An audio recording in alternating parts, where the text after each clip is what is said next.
going to get started. Kevin is parking and he will be in as soon as he gets in. So we'll start with our opening comments.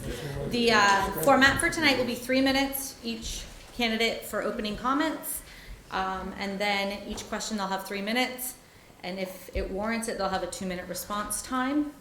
And then we will go through our questions, and we have a number of user-submitted questions, reader-submitted questions, and we will get through as many of those as possible. And about 8:15, 8:20, we'll turn it over to 3-minute closing comments. So we'll finish up between 8:30, 8:45. So with that, we will also start at this end of the table, go through, and then every question will alternate who starts the question. So for opening comments, we will start with Rick. Good evening, everybody. My name is Rick Ufford-Chase. I'm the Director of Newport City Downtown Development. I'm a 3-year resident of Northern Vermont and a lifelong visitor to my family that comes from the town of Lowell. I've spent all my life coming back to Lowell as our place to gather as a family, and about 15 years ago built a cabin on my folks' property there for our family, my wife's and my family, to vacation in. And when the pandemic happened and my wife and I lost our jobs down in the lower Hudson Valley, where we were co-directing a conference center, that was the wrong business to be in a pandemic, we made the decision that since our kids were grown, we could afford to move where we wanted, and we came home to the place I'd never actually lived full time. So we've been there for about 3 years. We've just moved into Newport about a month and a half ago. When I arrived here, I had a couple of remote jobs that I expected would keep me busy. And instead, I ended up saying yes to a 10-hour-a-week position with Newport City Downtown Development that's now morphed into 30 hours a week and is clearly the passion of my life at this point. And I just want to tell a quick story because I think it exemplifies really why I've decided to run for City Council. About 6 months after I started in that position, I said to Sarah Chadbourne, who is a lifelong resident of the Northeast Kingdom and was on our board at the time, feels like what we're really missing in this conversation is young adults. Where are they? And she said, well, I'm part of the NEK Young Professionals group, and so I know some. And I asked her if she would invite them to come together so we could have a conversation about what we needed in Newport. So we all got together at the warehouse one night, and I didn't know any of the people in the room except Sarah that night. And I just said, I'm going to sit here with my laptop, and I'd like you all to answer the question, what's missing in Newport that you wish existed? And the folks ruminated about that, brainstormed together. We agreed to meet again a month later, and we began meeting every month at the warehouse for drinks and chatting time, and we became friends. And within a few months, we'd come up with the ideas for the Foundation for Winter Saturdays, which has turned into quite a thing. Tomorrow night will be our last one for this season.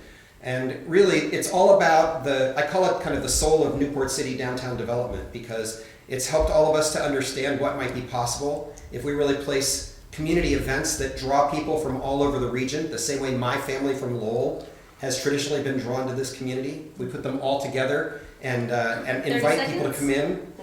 Then we have real possibilities for this community. And it's fun. It's just really fun. We have 100 people plus showing up most weeks at the Gateway Center for those events. And it's led to many, many more activities and conversations. And together, I'm pretty convinced we could all be making those kinds of things happen. So I'm very excited about that and looking forward to the conversation tonight. All right. Linda. Hi, everybody. My name is Laurie Grimm. I'm a 17-year resident of Newport. And my husband and I moved here when he took a job at North Country Union High School. Our kids were in elementary school and have come up through all the schools here. And from the time we moved in, I started getting involved in things, what was going on in Newport. And one of the first conversations I actually had about looking at something in Newport was actually with Trish Sears, who was at the time the director of what was then called the Newport City Renaissance Committee, which is the first iteration of what is now Newport City Downtown Development. And from that, I started going to the committee studies, the community studies that were held, and I was involved with that. I was involved in the kids' school, IROC, swim team, sporting events, everything. And what I really loved was finding out, meeting people in Newport, finding out what a great community we live in, because I don't think you can actually come to a place like this without getting involved. I hear so many times that there are individuals who come here for a job or whatever, they've come with family and they're here for a year or 2 or 3 and then they leave. And the question is, why are you leaving? And they don't find anything to do. And I always question that because there's always something to do here. It might not be right in Newport proper, but it is going to be in the area. One summer, my husband and I had an opportunity to literally spend, I think it was 2 or 3 nights a week at the Haskell. One entire summer into the fall. It was a great experience. And I'm looking forward, the reason I'm choosing now to run for city council is because I've been asked for years and years by my friends to run. And life events, other situations have just kept me unable to do that. And now just seemed the right time. I'm looking forward to seeing what our city can be. We have come through a lot of change, and it's time to continue moving us forward. And I'm really looking forward to being a part of that and working with the other members of the city council.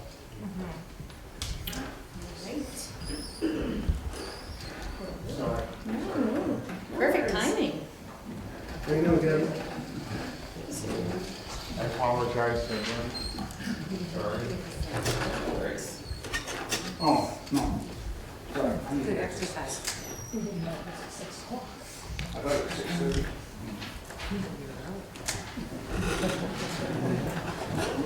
Awesome. How was it?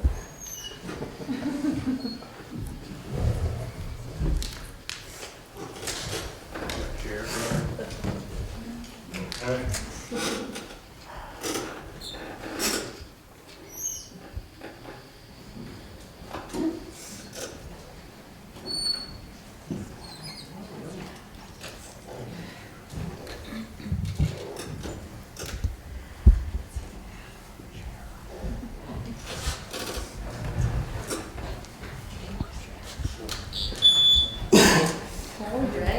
So, Carl, are you ready? All right. All right, 3 minutes. Good evening, everybody. I'm Carl King. I've been here just about 33 years. I started out in the National Guard here in Newport, and then I went active duty. I came back, I was in Guard for the 90s. I came back in 2000, and I worked at Chapel Farms for a couple of years, and I worked at Jordan Farm, and I went to construction. I worked on roofs, siding, and so on and so forth. And in May of 2005, I fell off a roof and was quite injured. So that kind of retired me, and that put me in a different mindset of where I can be useful not only to myself but my community. Now, my legs weren't working quite right at that time, but my brain was working, and I wanted to apply that to my community. It made me feel good to have a purpose and a direction. But also to help build myself up to be a better person, but also I want to better my community. I do things in this community. I've joined a lot of charitable organizations, the Eagles, the Elks. I'm a veteran, so I'm a member of the Legion. And these are all charitable, and we do works in the community. Sometimes they're not as blatant right up front, but I'm out there. And one thing I like to tout about myself is I'm what they call boots on the ground. I really do things in this community. I've had homeless people in my home. I feed people. I hear them. I try to solve their problems, help them go through things. I give them rides to veterans and seniors, to grocery stores and doctor's appointments. These are the things I do. I don't charge and I don't brag about myself. These are things that my heart tells me to do. I have a servant's heart. And I want to bring that to the community. I've been, in my career with the military, I've been to a lot of places and experienced a lot of things. I've seen a lot of successful models and a lot of failures. And I believe I can bring that to the council and be an asset to the community. As I've always said, I'm always about Newport. I'm not on either side. It's always about Newport, bettering myself and my community. And certainly if you're not coming to the table with that, you don't belong at the table. Thank you. All right. Reset.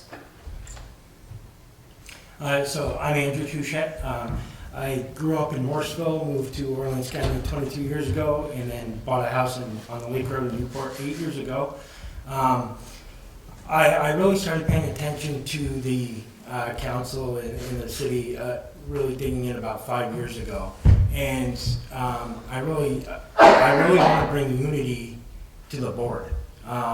Right now, it seems to be there's a big divide amongst the councilmen, and it just seems very uncertain. All of the 90% of the comments it comes from the public, which is great, but there's no discussion had amongst the board members themselves prior to any motions being made or any voting. There's very little discussion, and I find it hard to believe that there's a lot of understanding of all of the motions that are being made, and I think that there needs to be more discussion amongst the councilmen or ladies, and I just feel that there's that big need, and I feel that I am the person that can help do that. Thank you.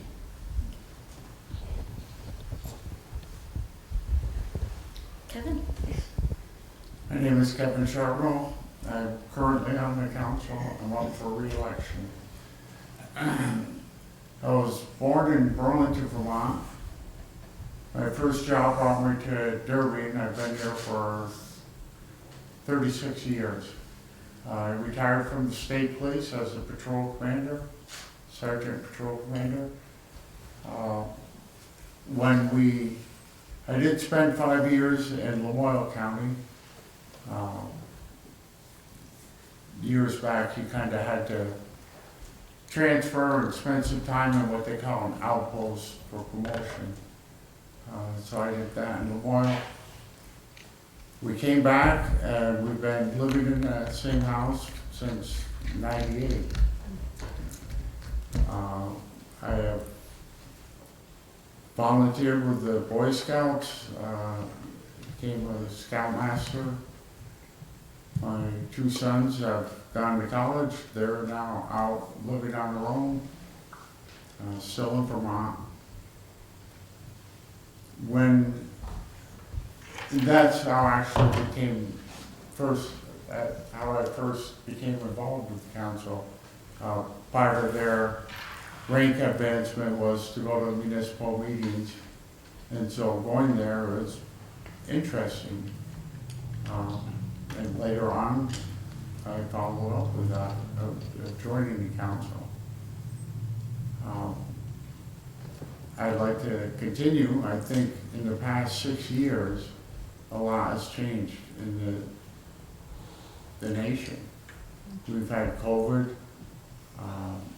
and for some reason that's changed everything. The one thing that I'm very proud of is Newport survived relatively unscathed. We had a good infrastructure. Our police department, we didn't have to fund the police. They remained intact. And currently, it's one of the fully staffed departments in the state. I think there may be 30 seconds. There may be a handful of others, but that's something that's good for Newport.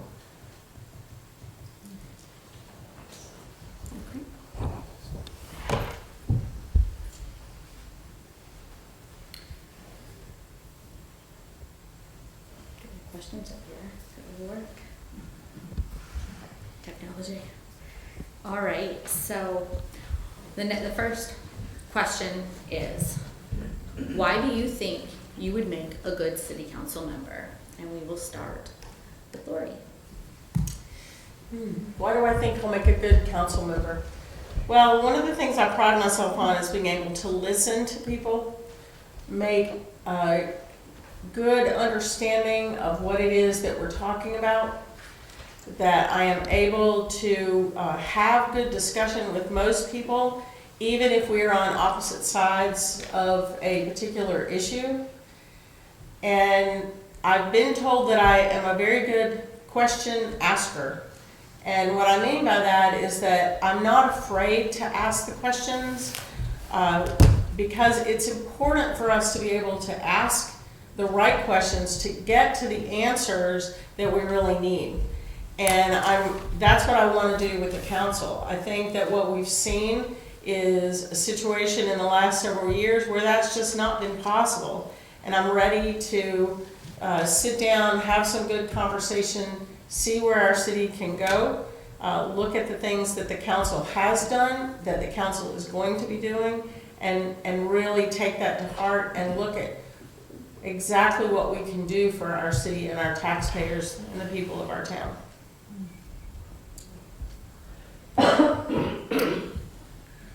Great. Carl? What I can bring to the council certainly would be a knowledge base. I have been around, again, I have seen successful models of cities and vendors. And with that, I do have communication skills as well. I'm sure everybody has communication skills. But with that, also I bring a balance too. I'm not the type to be bullshit, and I'm not going to baffle anybody. It is straight down the line Newport business. And we need to keep that in line, and I believe people of lately have really elevated city council as a person as much more than what they really are. There's only a certain scope of what they can do and the powers they have. If you try to usurp any of that, you're tainted in your conflict of interest. It is again about Newport, and I'm trying to provide that equal balance where there should be difference of opinions, but it should always be a council, not a clique.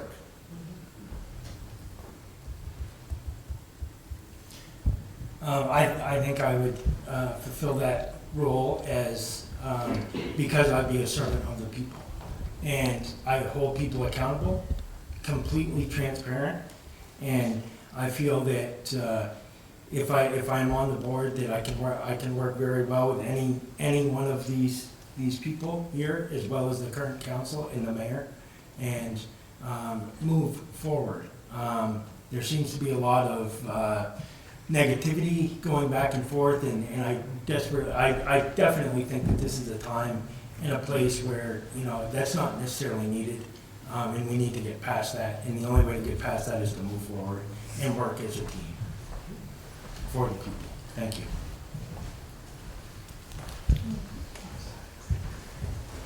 Kevin? In my career, I've worked with numerous communities. I've seen how they work. I've seen how the departments work and how they work together. For example, accident scenes. You see the ambulance and the fire department coming together. One thing I can bring to the council, and I think that I have, is our infrastructure is intact. Our departments work well together. They have excellent leadership, and they provide a good community for Newport. Excuse me. That is our primary role as council. If you look in the charter, that is essentially what we are to do. Make a stable infrastructure. Spend money wisely and not excessively. And I think in this time we have done that well. We haven't spent money foolishly, made wise investments, and we're looking to the future as we continue on. I like to think I can work with other people. I don't easily get riled up, and if I need to find information, I'll find it. I'm not afraid to call, ask, get the truth. You can't always rely on information that may or may not be given to you from one source.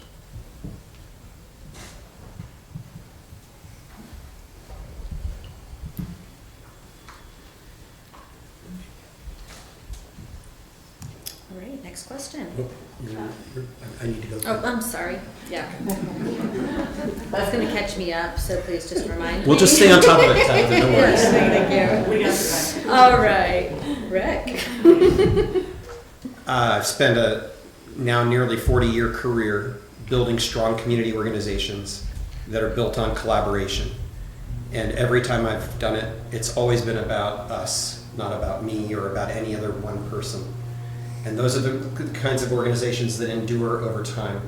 So when I was called to come in and begin to work to help rebuild NCDD post-COVID, it was clear to me that I didn't have a lot of experience in economic development work. And in fact, I said that to the board. And they said, well, what we really need right now is someone who knows how to rebuild a small nonprofit and get people impassioned again and excited and involved and run a clean and transparent organization. So I said, well, that's what I've been doing all my life. And that's what brought me into town. And then I became passionate about economic development. And I've spent the last 2 years studying how communities turn around when they have opportunities in front of them. What is it that they have to do to actually make things happen? And it seems to me that that's dependent on a savvy council and mayor that works in tandem with the city leadership, the city staff, and with the businesses in the community and the residents in the community to build a strong sense of where we're headed together, and then to try and implement that community vision together. So that's really what I think it's all about. And I've got all kinds of specific ideas because our work with NCDD puts those ideas in front of us all the time. But really, at the end of the day, what's most important is how we get there together.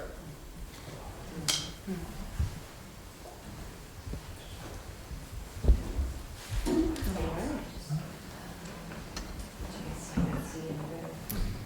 right, so next question. As a resident of Newport City, what have you seen that is working? And Carl, we will start with you. The things that I've seen of working,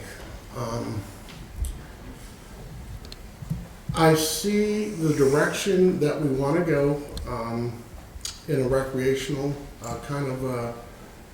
we want to turn this into a northern paradise, is what I see, and that's a great direction. That's going to bring out-of-staters in to come visit, and also bring revenue, I would imagine, if we stay on that track. The infrastructure, as Kevin has mentioned, that's definitely the first thing you really need to do is have a secure infrastructure in order to build upon. Without a good, solid foundation, you can never build upon it. It will be weak or crumble. So that, we have that availability, and with most of them, there are either updated or new items. So that allows for longevity of these services, which is really attractive to potential developers and business. I think, well, it's pretty apparent these past few elections here, we've been fighting for something, and it should only be for Newport. It should never be for any other special interest. It should never be for the benefit of friends. So I think if we can get away from that, I think we're going to be moving forward conjunctively together. We just need to treat it as it's our basic core. Let's get back to the core values of Newport. Let's stop making it something it's not. We need to be Newport and then transform Newport and develop it and go into the future. That's it. I think the thing that impresses me the most is the teamwork that I see by the different departments within the city. As far as getting tasks done, getting jobs done. DPW is doing. I feel they're doing a great job with the snow and removal and snow plowing this winter. With the staffing issues that they've been faced, I think they're doing great. I know the police department, last night we had the forum there. We're one of the only full-time departments in the state right now, 24/7, and he's fully staffed. I think they've done a great job there, and I think that's something to be very proud of. And it's just, that's all I've got. Thank you. Kevin. Since I've been here on the council in 2018, the city has made major improvements. The east side water tower had failed years before in a vote. Why that was necessary was that really was, without it, construction couldn't have happened. We were dependent on Derby for water, we still are. They really kind of hold the purse strings, so to speak, by saying how much water we can have and what we can do. This new water tower will not only provide the foundation for development, but it will also supply much needed water pressure on the east side. We have, before, I guess it was just kind of chaotic in terms of parades or special events. There was no uniform policy. Sometimes the council would give $500 here or $1,000 there, but nothing uniform. We've developed policies so across the board, people know what to expect. We know what we're looking for, and it doesn't show any favoritism one to the other. The state of Vermont spent a few years regarding marijuana. They weren't sure. We came up with an ordinance just because we didn't know what was happening. Eventually, they kind of made it legal to begin with. It was really messed up. As a council, we got a really good presentation from somebody that wanted to start a business. We said, that would be great. And we, instead of just having an ordinance, we'll let it go to the people at a town meeting. And if they voted to approve it, 30 seconds. Then the ordinance is null and void. We did that, and the majority of the residents are now on it. So we solved the marijuana ordinance. There's been numerous projects that everybody has seen. The flowers, the park lot, bluffside trails, the beach improvements. Time's up. Rick? So in the 2.5 years I've been in the job here, I've been extremely impressed with the city staff. The department heads know their work. They care deeply about what they're doing. They're uniformly attempting to be helpful every time they're asked. And so I can't speak highly enough about our city staff that exists and is in place right now.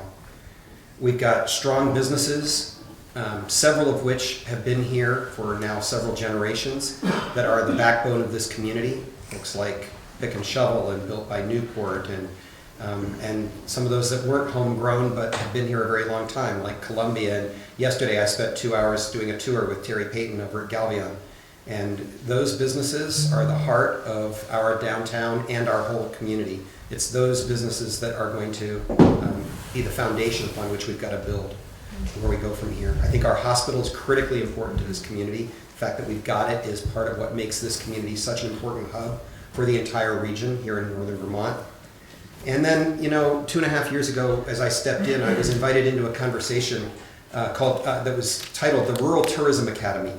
And it was a group of folks who were talking about how Newport's rural tourism economy could be built out. And one of the things they really helped us to understand in that series of conversations that took place over a few months was that in a generation ago, the conversation was almost entirely about promoting your downtown, or not just your downtown, but your environment, whatever it is that you think is going to draw people to the area. And then the conversation became more oriented toward managing that resource, so that when people came, they would actually have access to it, and you wouldn't turn it into Disneyland, right? And then the conversation has shifted again in the last few years to stewardship. how do we actually steward the resource of the lake, in our case, right, and the community character upon which this community is dependent for many, many years, so that we have something to build upon in the years to come. So it seems to me that that's something that we're really working on right now that builds on the community values that this community is dependent on for a very long time, how we steward all of that together. And then finally, the last piece I would mention is there's a strong network of nonprofit and community organizations here that are working at almost every aspect of the kind of community life. And I think those are critically important organizations. I'm glad to be working in partnership with them. All right, well said. So I would actually have to agree with most of what's already been said, but what I want to say is what I've seen that's really working is the community at large. We have such a diverse group of people who love to work together and love to do things together. And we see that across the board with the MAC, with the people who use the Bluffside Trails that was mentioned, and all the work that went into that. With the downtown groups, our businesses. When you move here and you take stock in where you live, then that's what makes the community better. And so we have a great hospital.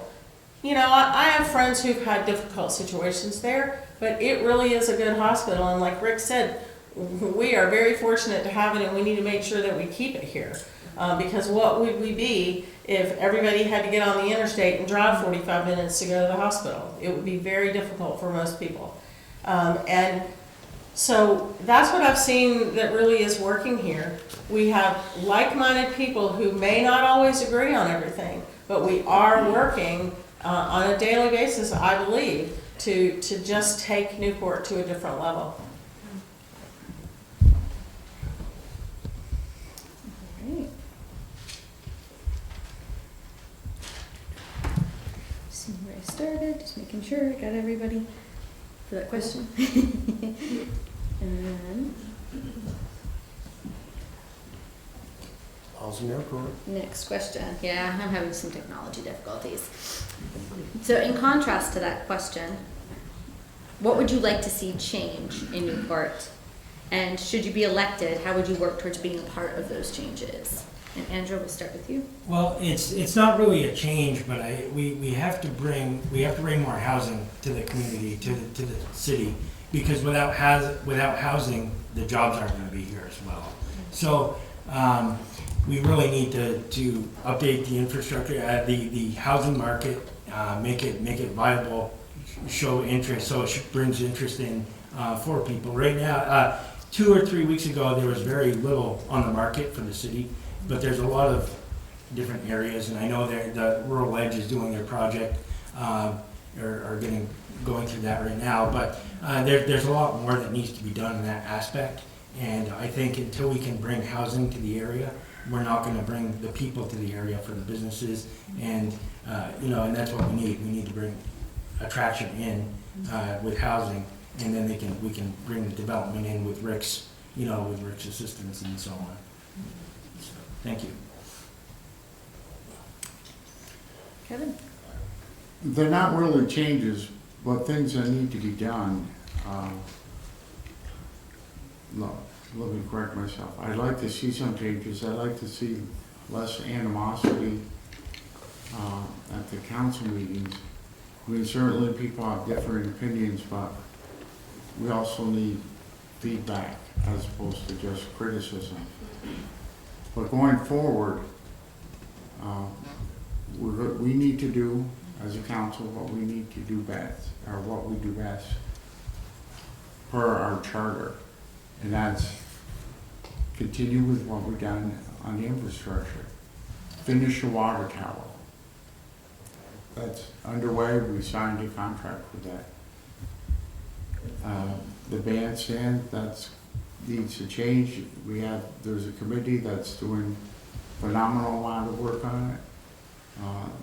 That should be, we should see progress on that. We need to somehow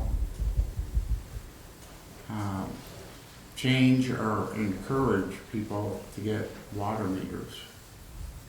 That is a problem that affects our ability to accurately bill people.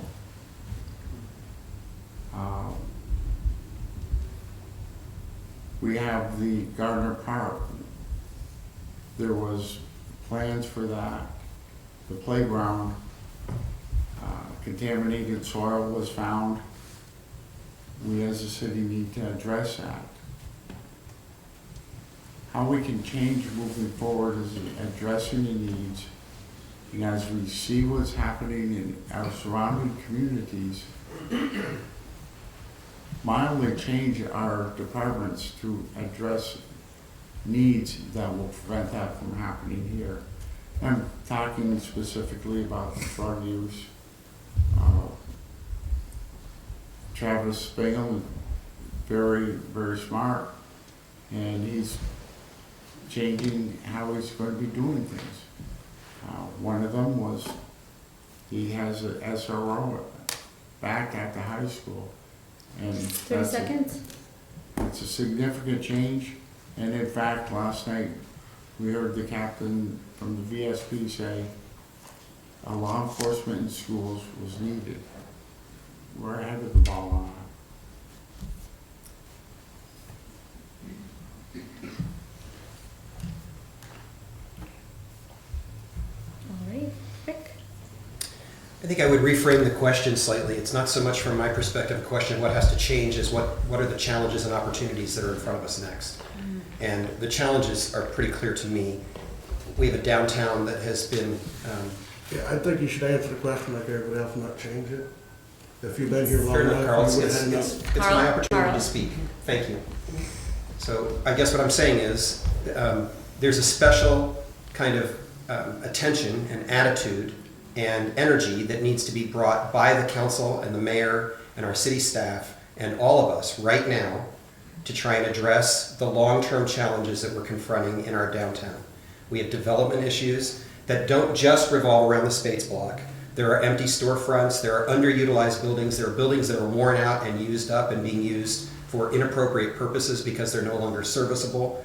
And all of those things together need to be considered and developed into a strategic plan that we can then begin to work on step by step to move us from here to the kind of community that we want to create. We have great examples out there that we can look to. St. Albans, I think, has done a remarkable job over the last 15 years of turning their downtown that was sorely neglected into a place that they can be proud of. St. J has gone through a similar transformation in the last 10 years or so. And that work doesn't happen overnight. It's work that takes a long time to build, but we have to do it intentionally and carefully together.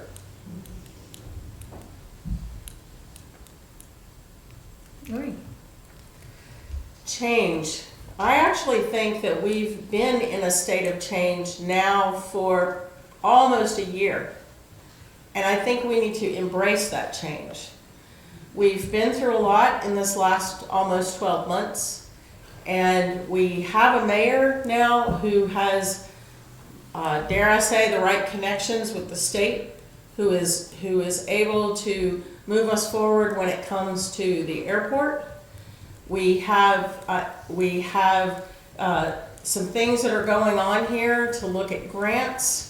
We've had a great council. I particularly thank anyone who has been willing to serve on the city council. Like I said, I've had people ask me for 10 years to run, and I never felt it was the right time. And if you look at this, 5 people running for 2 seats. And my understanding is there were actually more people who were considering to run this time for city council that are not. So I think we're already in a state of change, and I think we need to grasp onto that change instead of looking back, instead of talking about new people coming in and taking over, because that's not the point.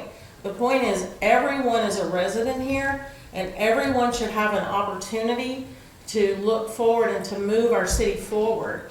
And so change, we're already in it, and we need to take that opportunity to look at our housing, to look at the state of things that are going on, to bring in the businesses, to go after the things that we need to build up our community. We cannot stay the same. We've been this way for a long time. And we can do it properly if we do it together. I know some communities in where I'm from, and there are things going on there because of a business that's coming in that is changing the landscape, and I don't mean in a very good way. And I'm concerned for them. But we have an opportunity to grasp the things that we can work with the things that NCDD is doing, with grants that are possibly coming in, and those things, and we can take those things as a council and as a city and a community and move those things forward.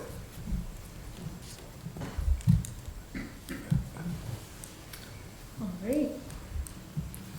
Laurie, you bring up a good point about, I believe we are in the midst of a change.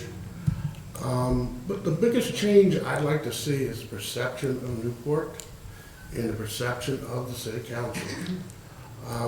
Before anything is going to be achieved, we need to have security, balance, and trust and transparency in that. That needs to change. I believe there's some changes developing and coming. But that's first and foremost. Without overcoming that barrier, everything else would be useless. I mean, no one would want to come in and do anything with the city if we're in turmoil all the time. So we definitely need to change that perception. We need to embrace community leaders to step up. For example, Laurie, you would be a great community advisory group leader to bring issues up in the community and advise the community of what's going on. Rick, you are best at the job that you're doing right now. I think you would be doing yourself and Newport a disservice because you can't talk as much at the council as you can in the job you're doing most effectively. You said 3 times, I'm very passionate, my passion is, there always will be, downtown development. And I countered you with what it should be, Newport. And that's the perception. If we do not keep the core value of Newport in that regard and not introducing conflicts, challenges, hurdles all the time, we're never going to move forward. We're always going to be stumbling and stuck in this quagmire. That's the change we need. All right, yes. Yes. 1 second. All right, resetting, and you'll have 2 minutes to rebut that. And Laurie, he mentioned you first, so we will start with you. Thank you, Carl. I appreciate your comments. But I want to say something. I've spent almost 15 years coming to community meetings, and especially in the last 8 to 9 years, where we have reams of paper sitting on shelves in the city manager's office that have gone absolutely nowhere because I believe that our city manager and our city council did not wish to do what they needed to do. So no matter how many times Hey, Carl, you need to let her finish. I disagree. no matter how many times we sat down and looked at the scope of our community, had even started a community commons meeting where people came together, we could not get past the city council or the city manager's office.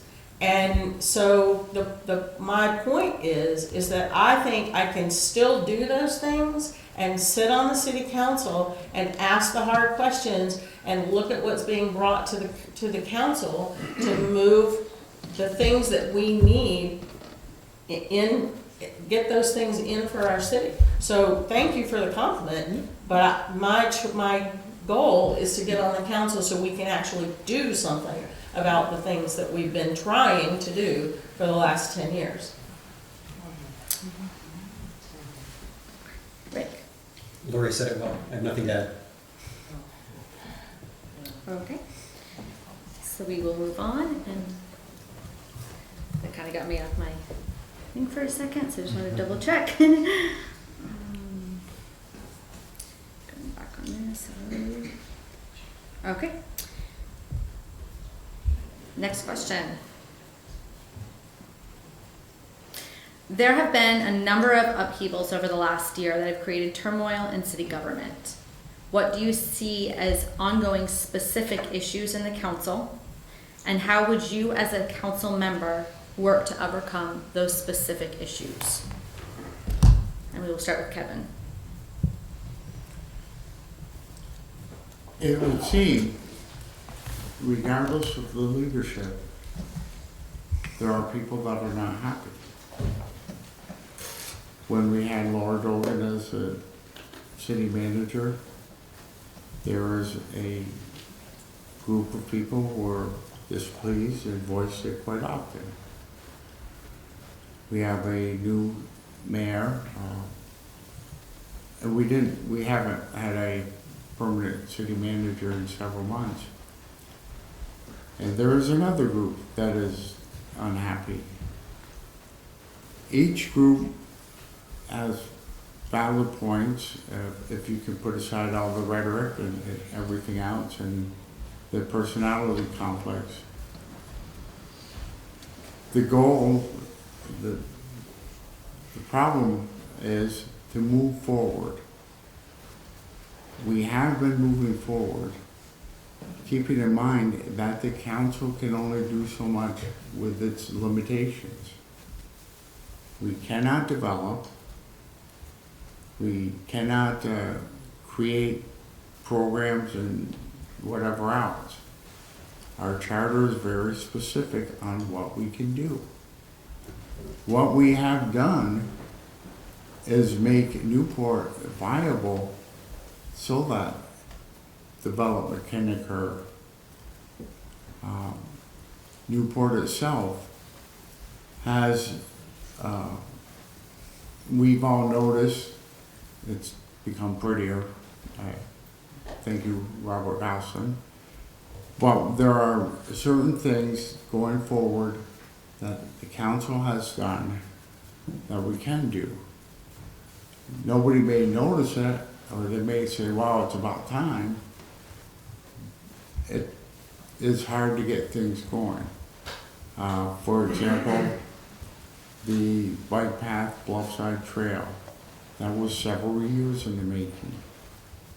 Powder Beach, recently in the last couple of years, improvements have been happening there, noticeable improvements. There's been a realignment 30 seconds. of Fife Avenue and 2nd Street. The reservoir's got a cover that needed to be replaced. And our city departments are funded. The equipment is being replaced on a regular cycle. And we're in a good situation to be able to accept and be able to cater towards more development. All right. You dismiss that. All right. Rick. When I started in my position with NCDD a couple of years ago, there were numerous people, some of them in leadership in this community, who were explicit in telling me who could be trusted and who I should speak with and who shouldn't be spoken with. And there are people in this room tonight who were on my list of people who shouldn't be spoken to, and they know that I reached out to them anyway and invited everybody I could think of, no matter who they were or what role they were performing in this community, to have a cup of coffee, or I don't drink coffee, cup of tea, or to have lunch together. Because at the end of the day, it's my conviction that no one gets out of bed in the morning and says, how can I mess up the world today? Or what can I do to screw up Newport today, right? Everybody who has a passion for this community, they have that passion because they deeply care. They want to be a part of a solution. Now, we've got some built-up history of hurt feelings that run pretty deep in this community. I'm not naive about that. And it seems to me the only way to manage that is to continue to assume the best that we can possibly assume about one another, and to meet as often as possible and have the most open dialogue we can possibly have with one another, and to take one another seriously even when we disagree. And then when we do disagree, to do so respectfully, and to make it clear that all of us, no matter where we come from on any particular issue, at the end of the day are working to try and make this community better.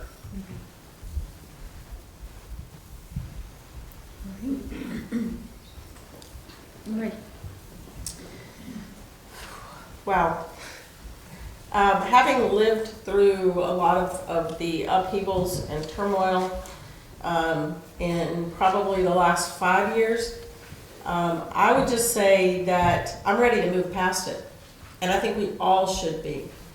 You know, last March, there were people who sat on our council who made a decision to not run again.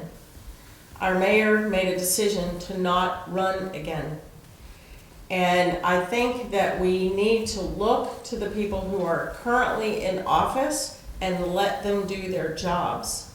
We can't go to city council and continue to call out this error or that error if we're not going to let them do their job.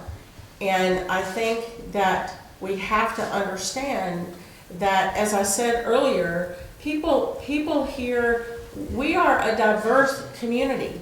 We are not all born and raised in Newport. We have some people who've been here a month and a half. We've got some people who were born and raised here. And we need to learn to work together and to put those things aside.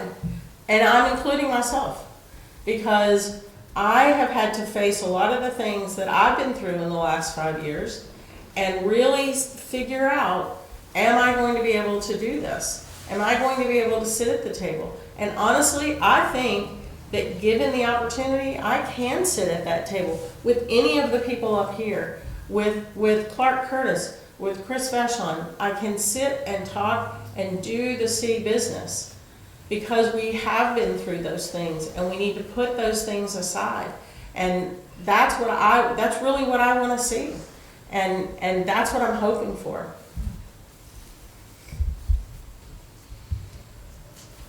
Okay. What is the question now? We just change the pages back.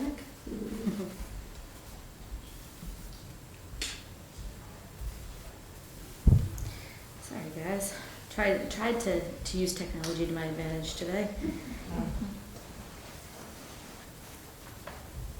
So the question is, there have been a number of upheavals over the last year that have created turmoil in city government. What do you see as ongoing issues in the council, and how would you work with other council members to overcome those specific issues?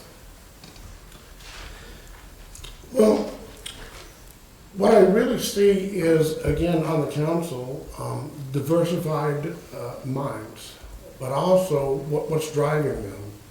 What is the ultimate goal? And with that cohesiveness, I think that's going to strengthen Newport. But until we get there, it's really weak. I think we're having good changes coming about. Will potentially solidify that and help propel us forward. So. I think there's a lot there right now. It's there needs to be complete transparency, because it seems to be transparency when it's convenient at the current moment, and there needs to be accountability. And I know that I can do that. I can work with anyone here, but I'm going to ask those tough questions, and I'm going to hold people accountable. And if you're not going to be completely transparent, you have no seat at the table. Thank you.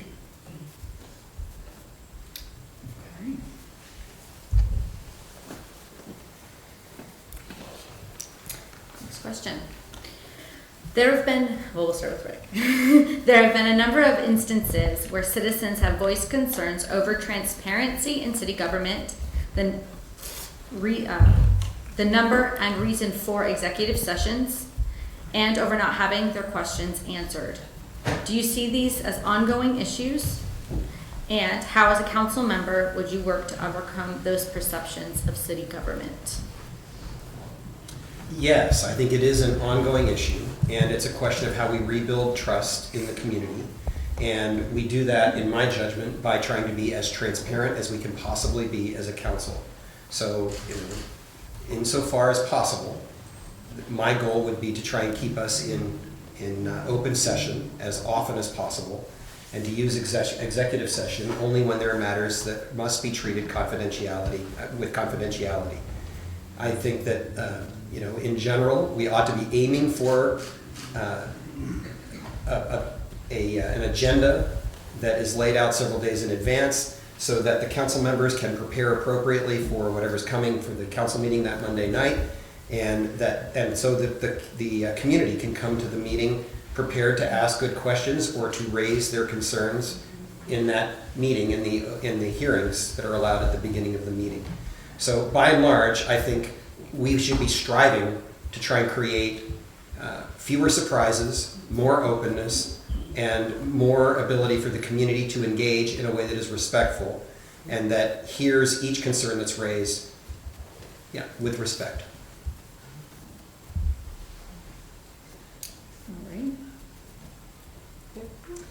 So I'll first talk about the executive session, because it is my understanding, and in the city council meetings that I've attended over this past year, that the executive sessions are used specifically for matters of personnel issues. And I don't believe we have any choice in that. That is what they are there for. I mean, how would you feel if your salary or your insurance or your whatever the situation is was brought to a public meeting like that, put on TV and aired in front of the entire community?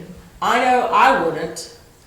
I would not be comfortable with that. So I think that we have to look at what's happened in the last year. We've had changes in city government with our city manager. I think our council has had every right to have the executive sessions that they've had, and I have never had a problem with those. And I think that that's what we have to remember, is that these are personnel issues, and personnel issues are a matter of privacy, and they should be held in the executive sessions.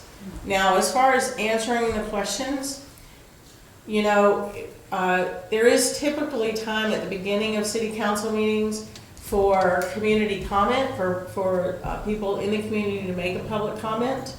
And I do not believe that I have ever, maybe a couple of times that I've been to council in the last 10 years, has anyone on the council, mayor included, actually even answered a question that was brought at that time.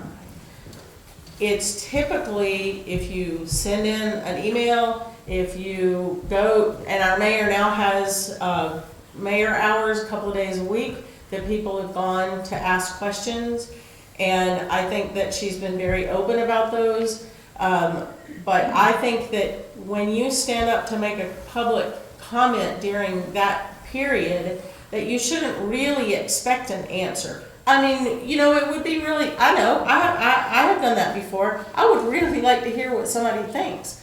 But I don't think that we need to go expecting an answer during that point. If we really want an answer, 30 seconds, and send it to the council members. And so I think that, they're doing exactly what they need to do.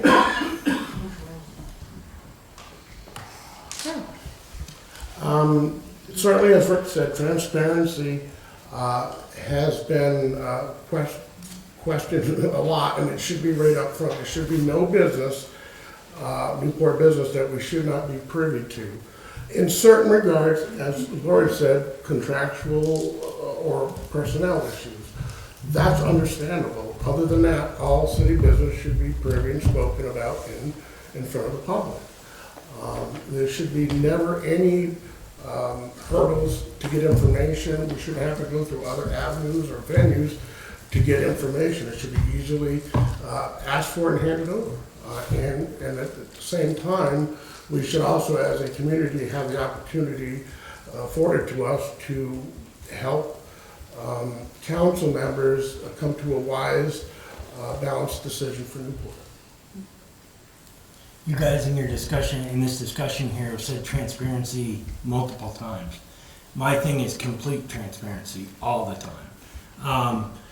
And then with the executive sessions, I feel that they are needed, obviously, for the state of the city right now, with a manager and the fire chief and so on, and they're doing interviews and so on, and they're doing a lot of other stuff in there too. So those are needed. But one thing I'd like to see, and if I was to become on the council, I would ask that there would be a line item added to the agenda every week for the mayor to address the question from the prior council meeting. Because right now, that is not happening all the time. And it would be great to have an answer, instead of, thank you for your comment, or something of that nature. Because some things go unanswered.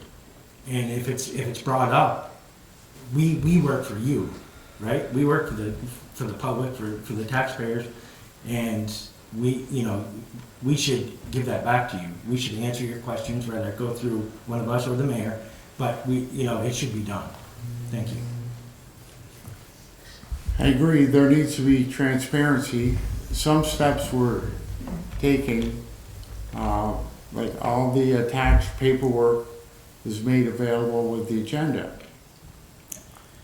And I agree with what's been said. Some executive sessions are necessary for personnel issues, for hiring, for addressing performance issues, etc.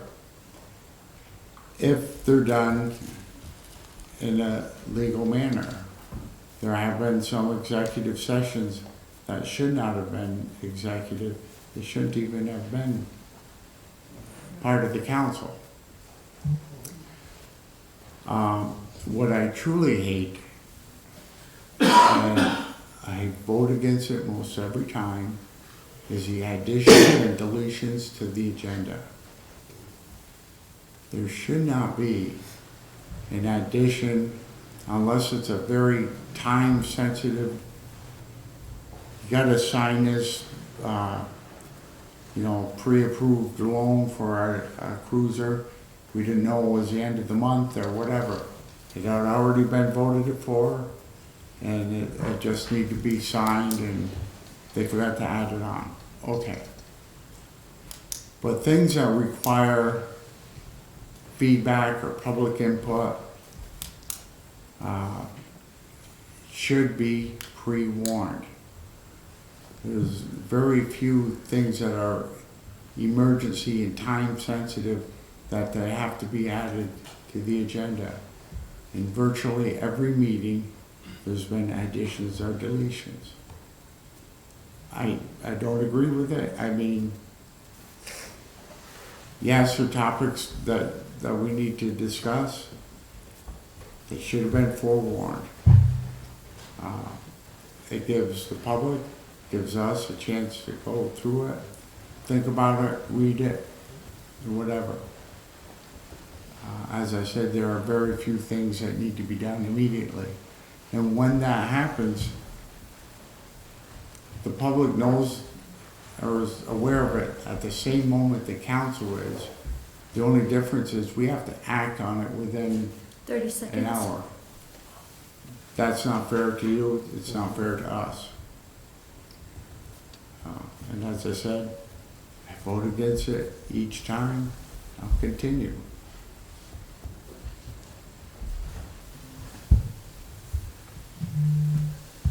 I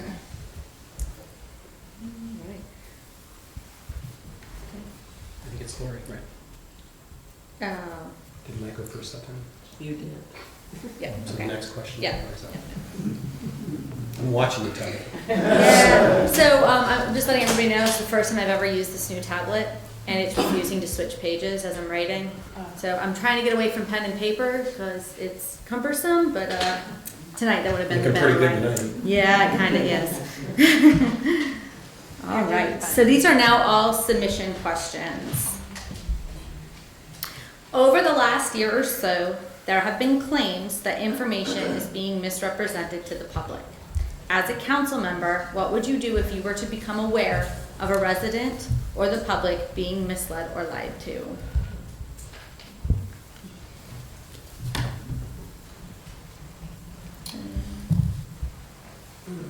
Wow. First of all, I think that I'll answer the question this way. that's where research comes in. That's where conversations with the right people come in. If someone feels like that they've been misrepresented or lied to, they definitely need to go to a member of the city council. Tabitha, let me ask you a question. Are you talking about a person or a council member? No, I feel that the public as a whole, like through Has been city lied to. council meetings has been lied to about where things sit, where they're at, Okay. that sort of thing. Just wanted to clarify that, yeah. thank you.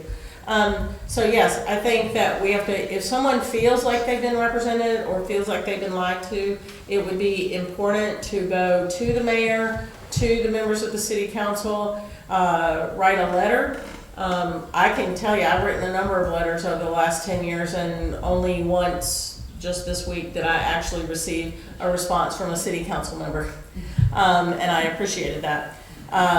So I think that they have to take steps if they believe that they've been lied to about something. It is important to do the research and find out, to get to the bottom, what did the council mean? What is the situation? And you know, that really is, for me, the best way to answer that question, because I think that's what's important. You want to clarify what's going on. You want to clarify, did you mishear something? What was the misrepresentation? Could it have been an interpretation issue? You know, this is very broad, okay? This is very broad, but this is how I would go about looking at those things. Because I'm not a legal person. I know how to read, I know how to interpret things, but we also have a city attorney for those things too. And if it's something that has to do with the law, if it's something that has to do with our charter, if it's something that has to do with the governance of our city, then we have a city attorney that can help us with those things. But you can't just throw up your hands and go, you know, you lied to me or you misrepresented me without asking for help and going through some channels to get some answers. That's I'm in line with that. Certainly there are channels to go to. First and foremost, you present yourself either at the council meeting to ask a question or in writing. And again, it's your city. You need to provide checks and balances too. You need to keep this in check and balance. If this goes awry, you know, we're all doomed. So the checks and balances are on both sides of this table. So again, if you check the information, fact check, certainly educate yourself and understand, again, like you were saying, the meaning and what was the intent. Sometimes things do get released or said that wasn't exactly what was meant, but sometimes things are said quickly. But certainly use the channels, they're there for a reason. And if you don't feel like that's being answered, explore more, talk with the community, the council members, to find out what the next avenue would be. We all know in a city, there's not a lot of checks and balances, oversight for a city, so we are in charge of that. And most importantly, it is your duty to make sure everything's in checks and balances. It's your money, it's your city, it's your future. Thank you. I agree with this, with what's being said so far. I just have to add accountability to this, right? If you feel that you have been wronged or given wrong information, bring it to the council, bring it to the mayor, but there has to be due diligence, right? It has to be followed up on. It can't just fall on deaf ears. It needs to be researched, all the information needs to be gathered, and people need to be held accountable for whether it be scoop, misprinting something in the paper, or whether it be said wrong. People need to be held accountable. And I'm not picking on you, Scoop, I just, when you said it. Thank you. I think honesty goes hand in hand with transparency. We got to know the topics. It gives you time to read about them, study up on them, find out what you can about them, so that if some other information is presented that's in complete conflict with everything you've got, you can either engage in a dialogue or find out why. You know, I would hate to think that people are intentionally lying just for personal gain. And I don't think by hurting the city, anybody gains. So when there is, I would hate to call it a lie, there's an inconsistency, find out why. And then identify it. Say, that doesn't seem correct. And again, honesty, transparency. That's how you're going to find out things. Thank you.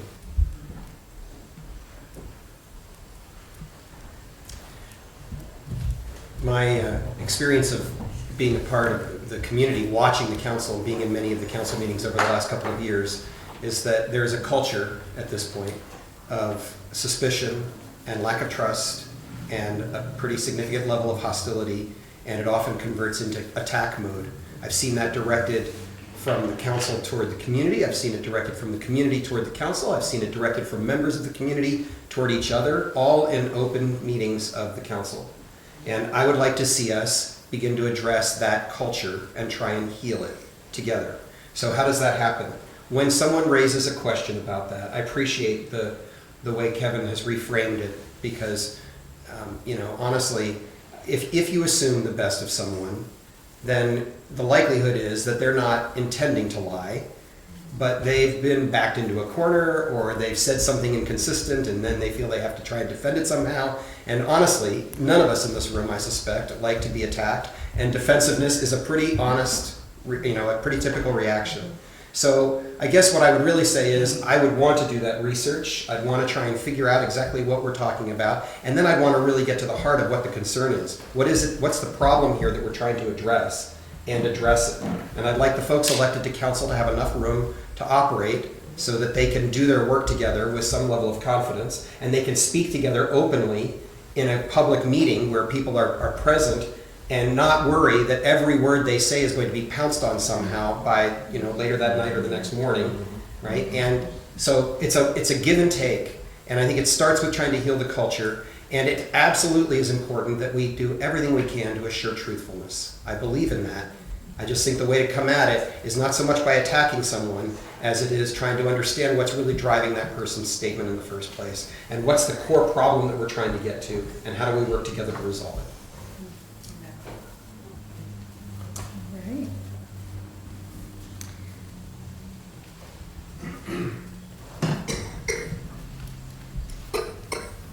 Okay.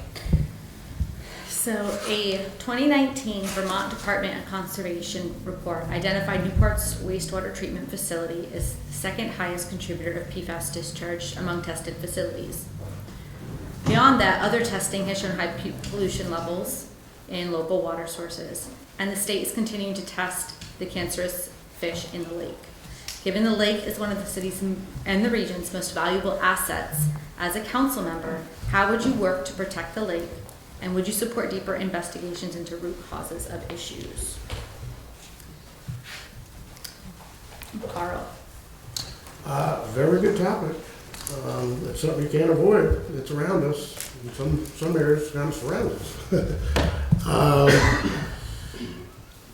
It is our duty to be stewards of this water. It is a source of drinking for our neighbors. It is a source for recreation. It's a source for beauty.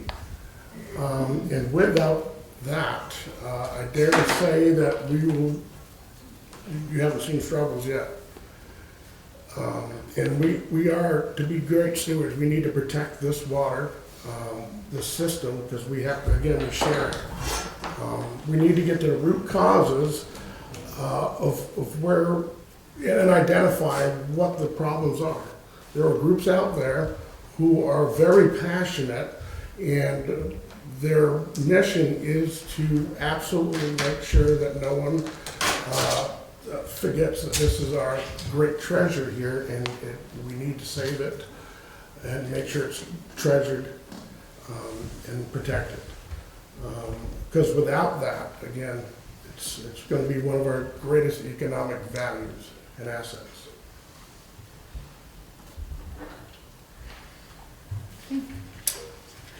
Andrew. I support further research, working with the groups that are out there currently, and reaching out to other cities, like Burlington, for example, on Lake Champlain and so on, to see what they're doing that we're not, or share ideas, work with the state, work with everyone to get to the route cause, right?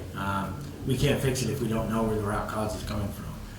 I know there's a lot of speculation, there's a lot of stuff with the landfill and so on with that. Unfortunately, the landfill is not going to go anywhere, and it's always going to be there.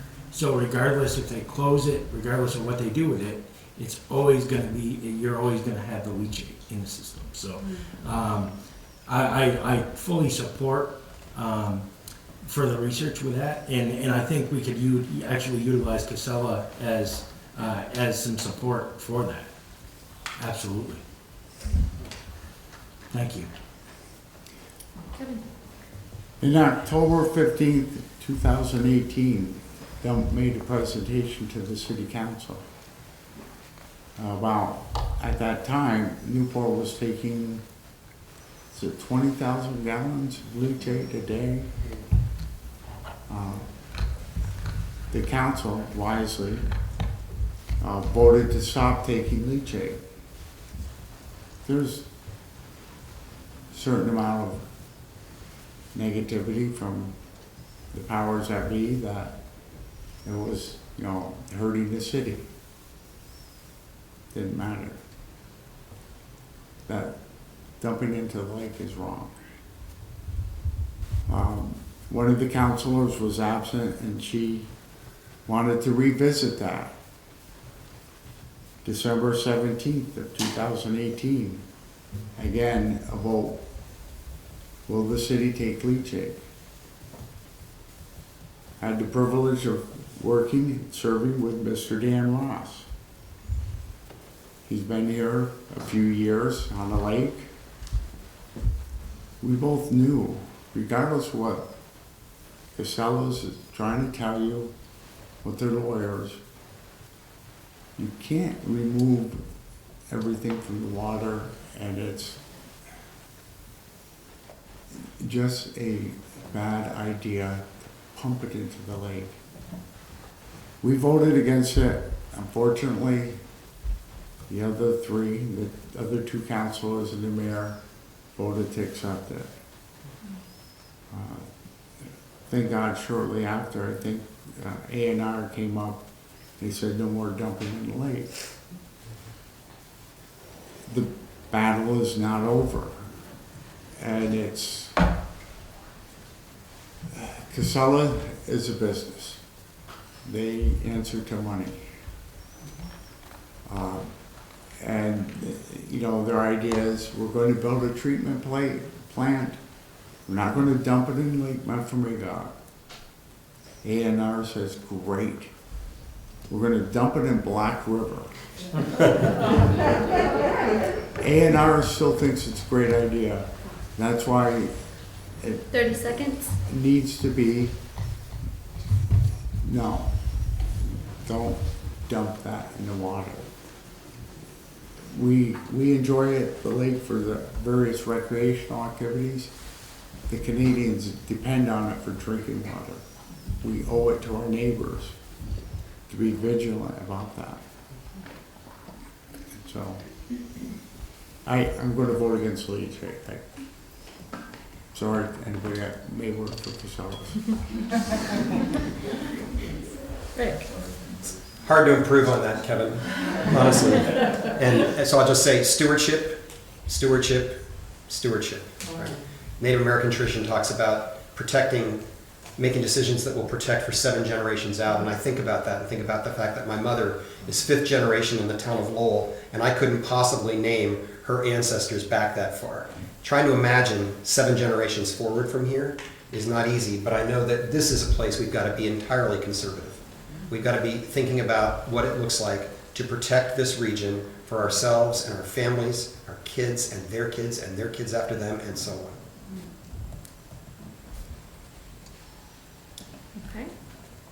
Okay.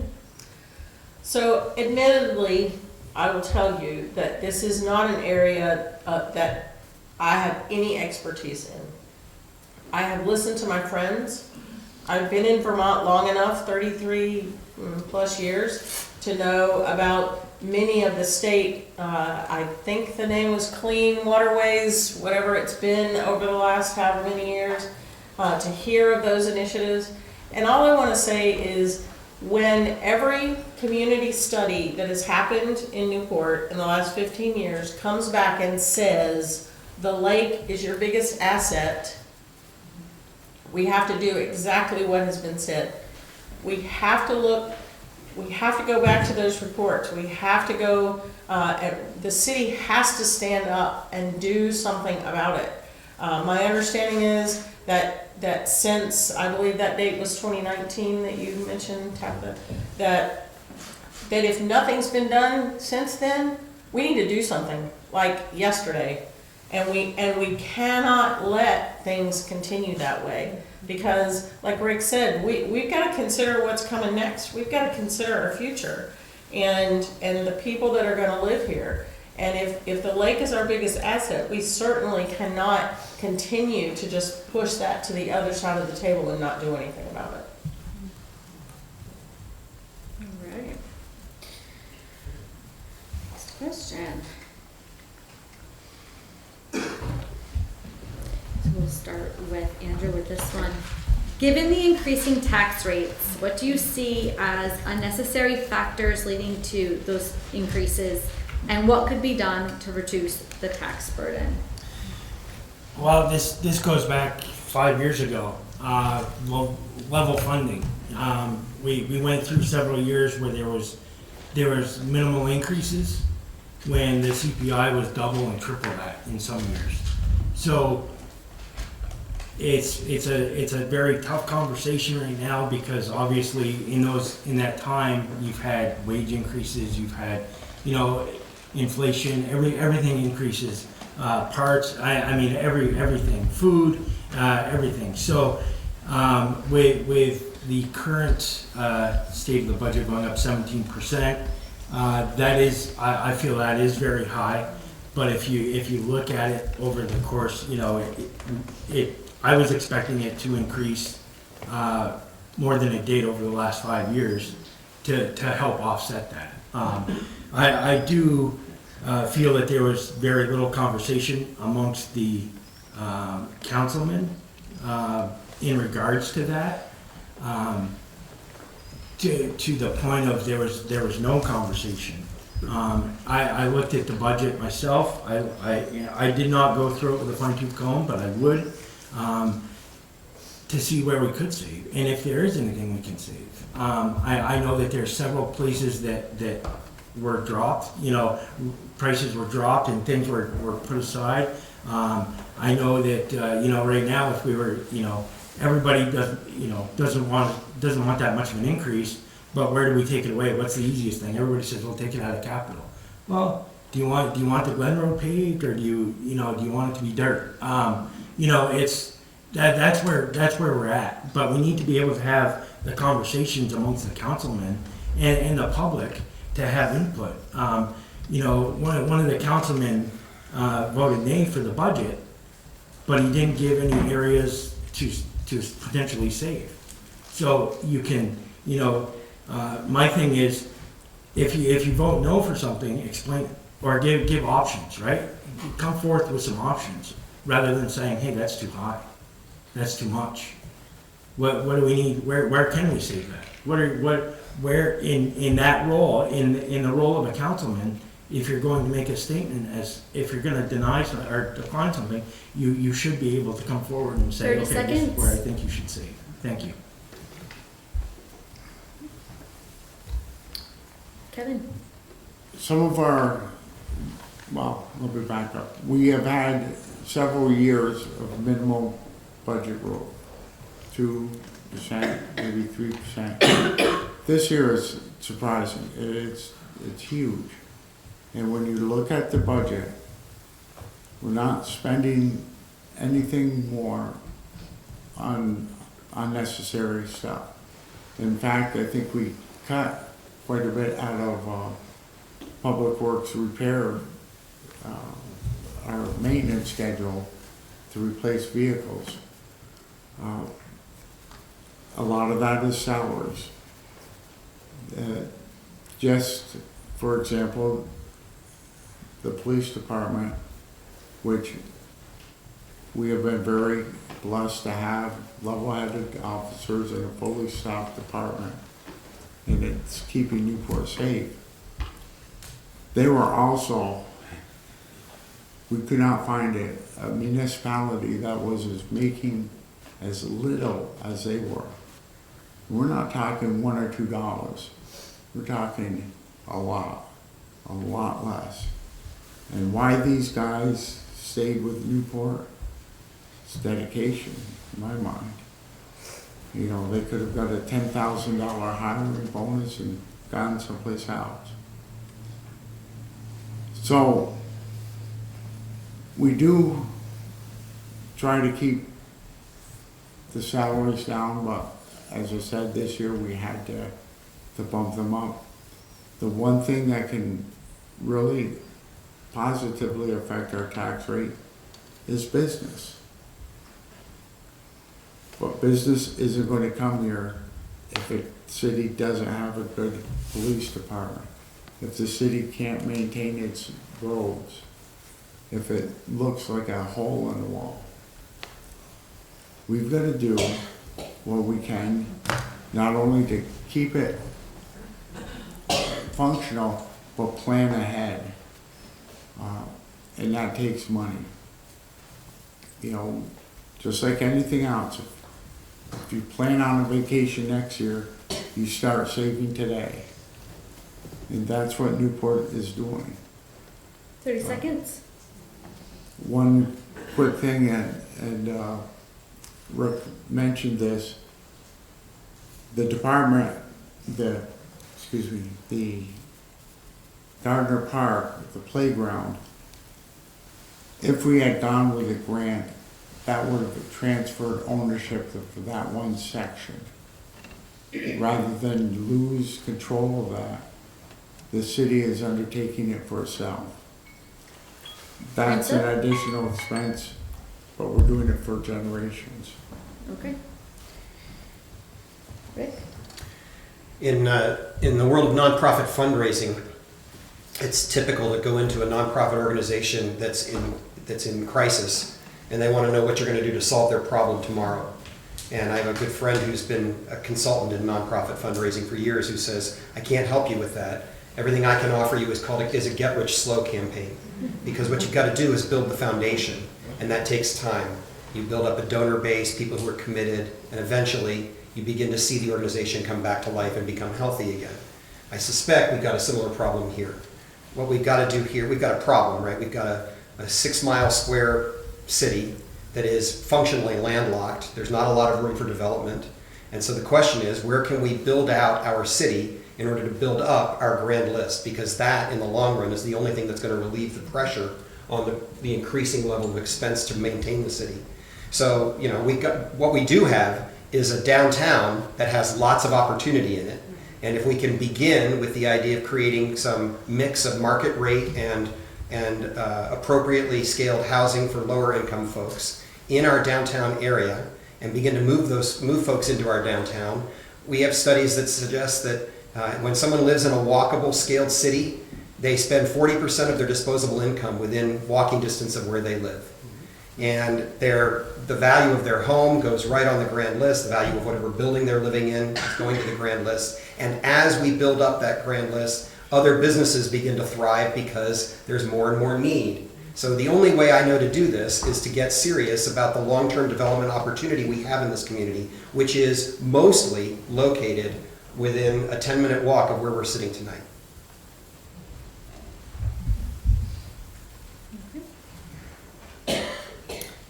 I absolutely agree with Rick. We have certain fixed costs that come into our budget every year that we seemingly can't do a whole lot about. Maybe it's time to venture out and start looking at insurance costs for the city employees.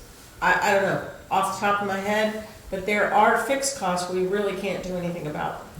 I think a better discussion with the heads of the departments when they come to city council and allowing the city council members to actually ask the questions with a budget that is a little bit easier to understand than what we see currently.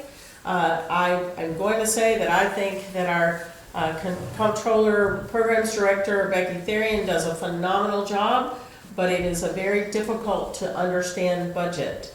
And so we need to have a little bit more understanding of where all the pieces and parts fit. We need to look at some of those fixed costs. Is there anything we can do?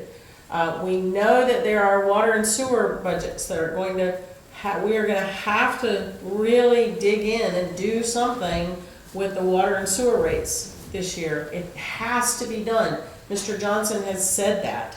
It's going to take some difficult choices right now. But as Rick said, we have to move forward with creating a space here in downtown in the larger Newport area that is going to create a bigger tax base. You can't continue to lose taxable properties and then wonder how come your taxes are going up. We just can't. And we're going to be going through another tax assessment in the next few years, which is going to look very different because of the things that have happened over the last 3-4 years. And we'll see where we come out on the other end of that. I think now is the time to start paying attention. And it's not going to be easy. We are, I think, a little bit stuck right now, and it is going to take some really hard work over the next 3 to 5 years and into the future to get us where we need to be.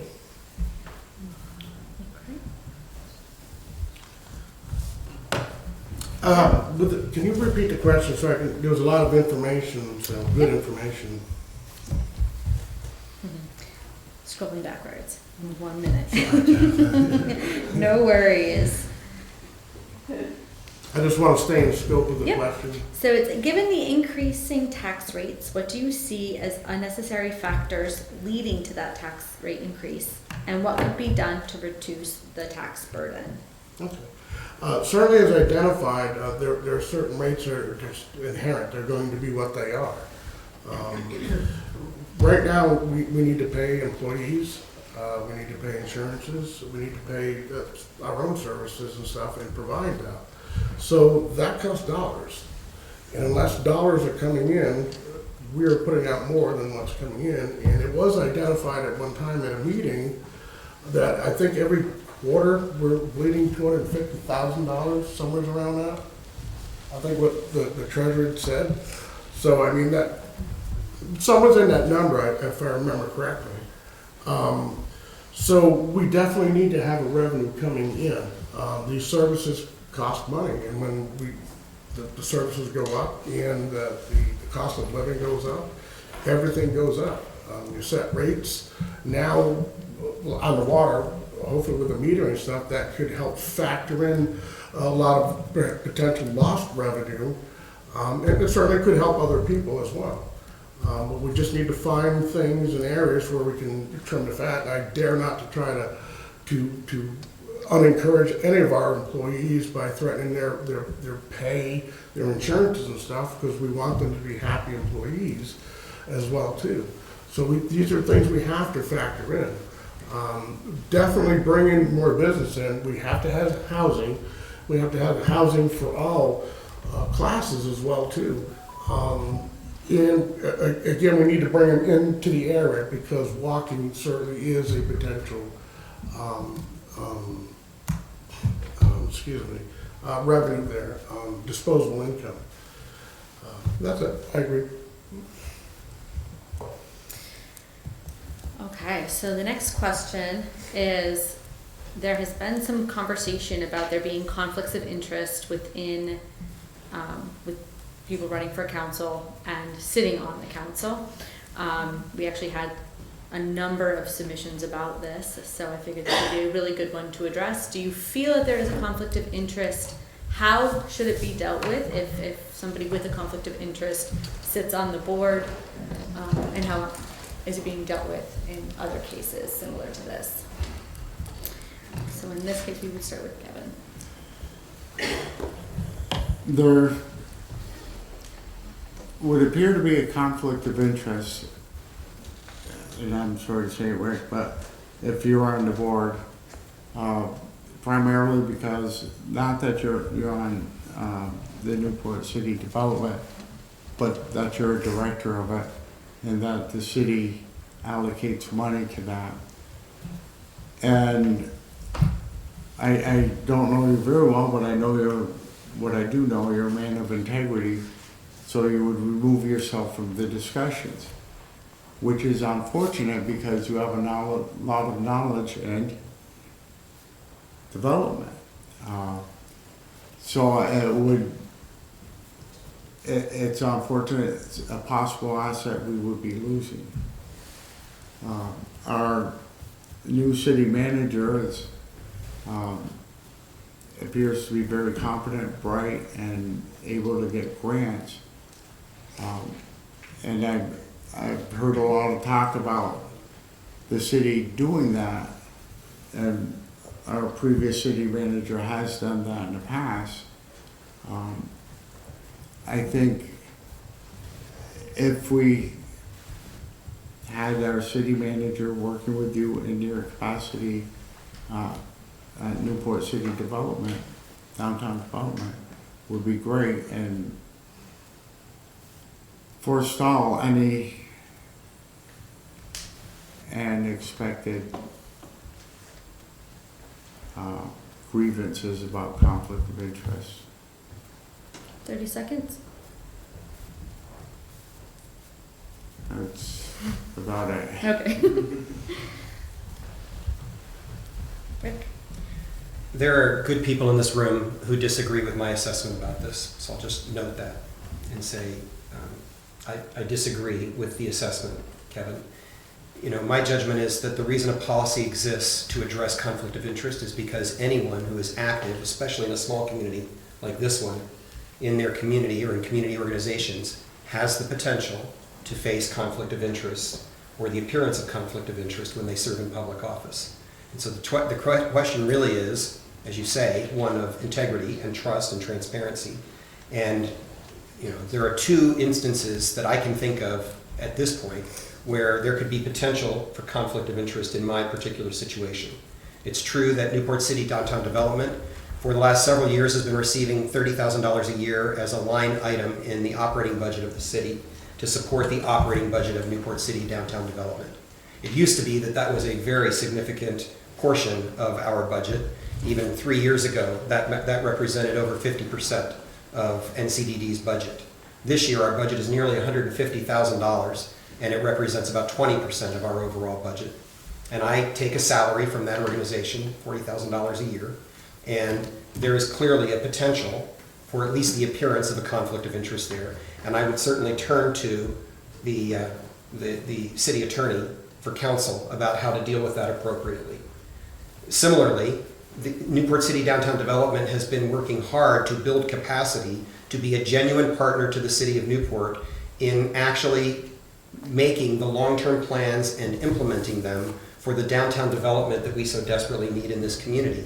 And so there are certainly going to be opportunities for the city to work cooperatively with NCDD and NCDD take on specific roles in which they will have to be partnered with the mayor and council, because NCDD can't represent the city in any way. We have to do the work with and for the city. And there too, if we come back and it appears that there's any potential for a conflict of interest that could be problematic, I would expect to work with the city attorney to determine how best to approach that conflict. So, you know, the real question is, what is the compelling interest in the city in electing me at this moment in time?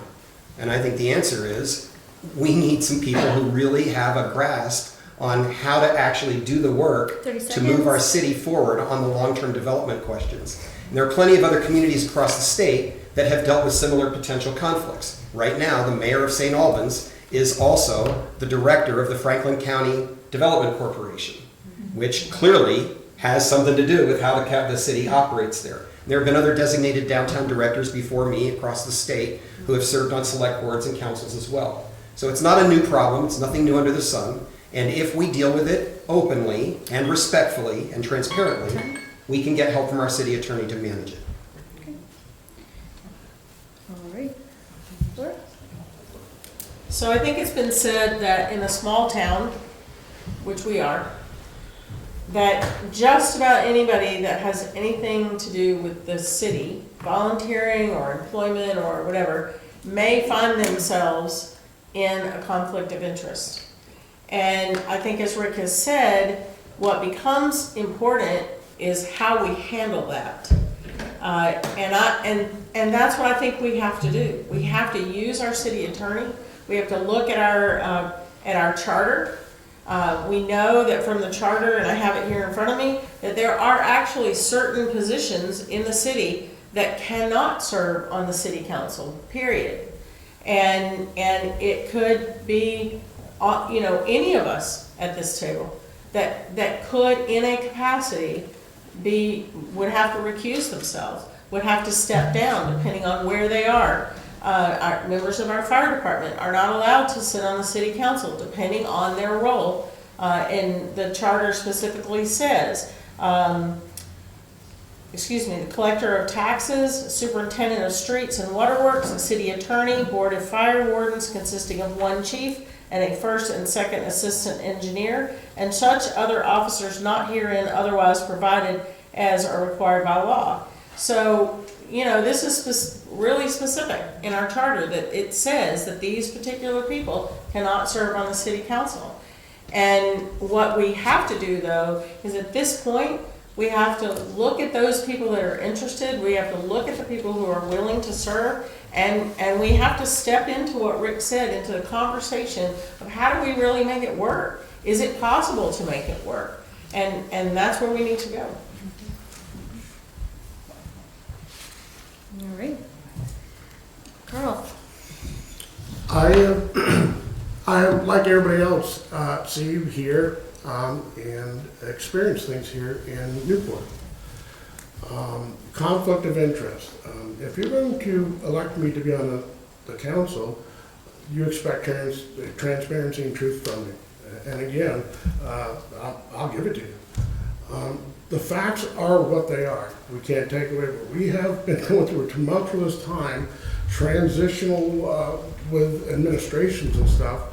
We've got enough to deal with, and why would we want to add on to that building block of problems and potentials by adding to them? Rick, I will identify that you are very good from what I see and experience at your job. That, and like I alluded to earlier, I think would do you much a disservice by coming up to the council, because your scope would be so choked down where you would be less effective, I think, than in your position.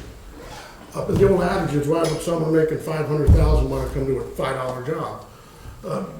It's just, what is you can help better there. Your scope is much broader, and that's the whole point of the council, seeking your services and expertise, because you can focus more, like you identify passion, right, more than like 3 times, that you're really passionate about, and I feel that, and that's where you should continue going with that, and that brings worth to your organization, but also it helps in partnership, brings worth to me. And conjunctively together, if that's where we can work. But how much of a pie do you really want? And that's where everybody perceives the conflict of, you're going to be in every aspect, pretty much. You'd have to recuse yourself from many items on that agenda, where you'd be much effective not on the council, and that wouldn't put us at potentially a disadvantage or perceived disadvantage. It's no disrespect to you as a person. It's not even politics. It's just simple I don't wanna have to question someone who's gonna make decisions. I mean, which Rick are we getting? Are we getting NVD or are we getting council Rick? And that's where we as a community are struggling. Not that we devalue you. 30 seconds. We just think that it probably is not the best scenario for Newport. That's Newport's best interest. Your group is good. I'm going to give Rick 2 minutes to respond to I that. wasn't even finished. Oh, okay, you have 10 seconds then. Oh, all right. The other conflict, again, I agree would be at the fire department, because you'd be direct violation in that regard to the charter. And that's it. It's definitely not a personal thing. It's just, these are the facts that were set Okay. up well before us. Time? All right, you set this to 2. No need. Okay. Would you like to I respond can do to it in that? 10 seconds. Okay. I started by saying there are people who I respect in this room tonight who I know disagree with me. And I know, Carl, that you're one of them. We've had this conversation. And I feel like I've laid out my case for why I feel it's important for me to move forward and with this candidacy. So I appreciate your concerns. All right, Andrew. So I'm just going to speak for myself as a member of the fire department. Obviously, I'm a current officer with the fire department.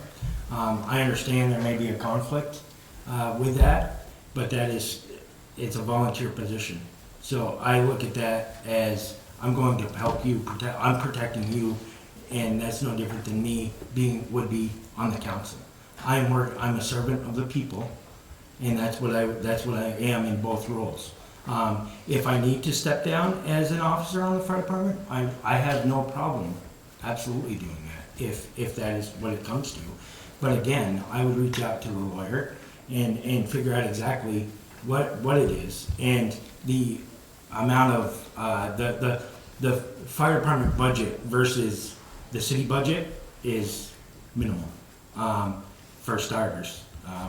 So there's only been a couple votes. There's been 2 items that I can think of recently that came up, and that was where the Jaws of Life needed to be replaced, and then the new fire truck that has been approved. I served on both of those committees, but I obviously would not in a role of being on the city council. But I would not resign from the fire department. I may step down from an officer, but I would not. Because fire is my passion. I love the fire department. I love serving the people, and that's why I would do what I would do. Thank you. All right. So I actually have gotten through the questions I had written down. I did bring more.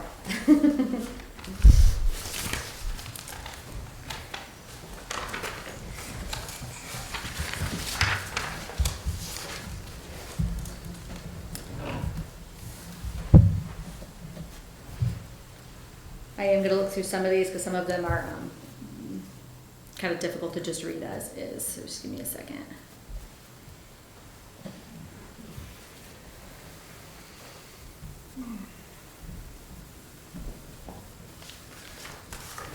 Okay, so there are 2 questions based on compliancy with the city charter. Do you feel that the city council is currently in compliance with the city charter? And if not, what would you do to remedy the situation?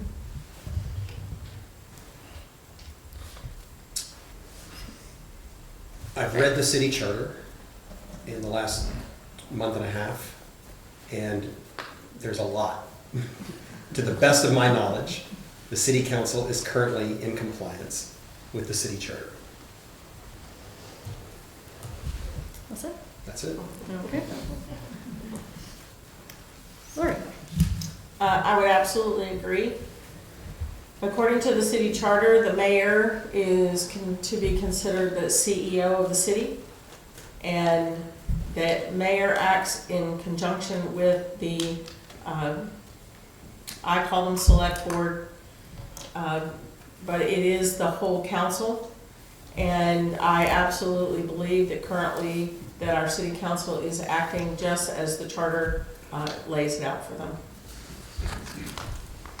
Okay. Carl? I believe that we are in line. I would challenge everybody, again, it's your duty, to familiarize yourself with the charter. That way you can more accurately address situations or concerns, alleviate some worries, potentials. I think we're pretty much there. Without going over everything specifically, it's hard to say yes, yes, yes, yes, yes, without having it there to bounce, to contrast, I mean. We're in compliance, and if not, I think it may be just as easy as addressing it, and we should be in compliance. So yes, I believe we are. I think that we are in compliance for most of that, the city charter. However, I seem to hear a lot of state statutes brought up as well, because a lot of the city charter will default to the state statutes depending on which section you actually are in, and I think that is used a lot more than it needs to be, and vice versa, right? So if we should be following one, it should be that for all of it, right? For the city charter, if we're going to follow that, there shouldn't be going back and forth. It should be laid out. It should be updated, and potentially some changes made. Thank you. We are in compliance with the charter as far as we can be. It's a good document. It's served the city well. Honestly, we need to preserve this in one area and let's update it. I'm looking at it right now. Section 14. To regulate and determine the time or place of bathing in any public waters. I gotta be honest with you, we're not doing that. But there are things in this statute we need to, we should save it, it's part of history. But honestly, folks, we need to update sections of it. And I, you know, it's a big project, don't ask me how we do it, but I'm not gonna regulate bathing. You know, so yes, I think we're following the spirit of it insofar that we can. Thank you. May I say something? Yes. In response to something that Andy said. I just want to make it very clear that the Vermont statutes, Title 24, Appendix for Municipal Charters, Chapter 7 on the City of Newport, is an exact replica of what is in the City Charter of Newport. You can find this at the Vermont statutes online. You can find it also on the city website. Is exact word for word document.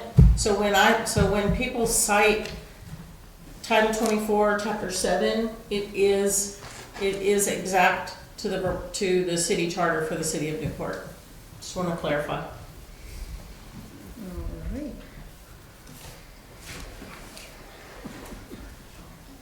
Just looking to see. All the papers. Enter that one.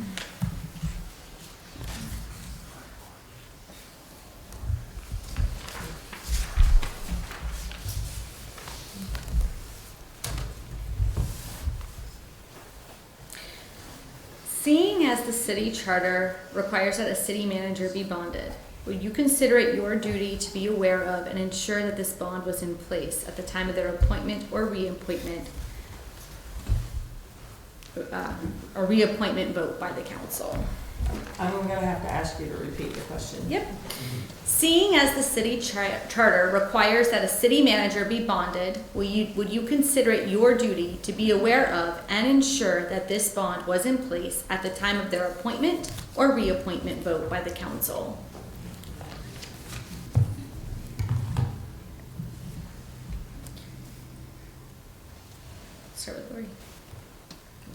And my answer is absolutely.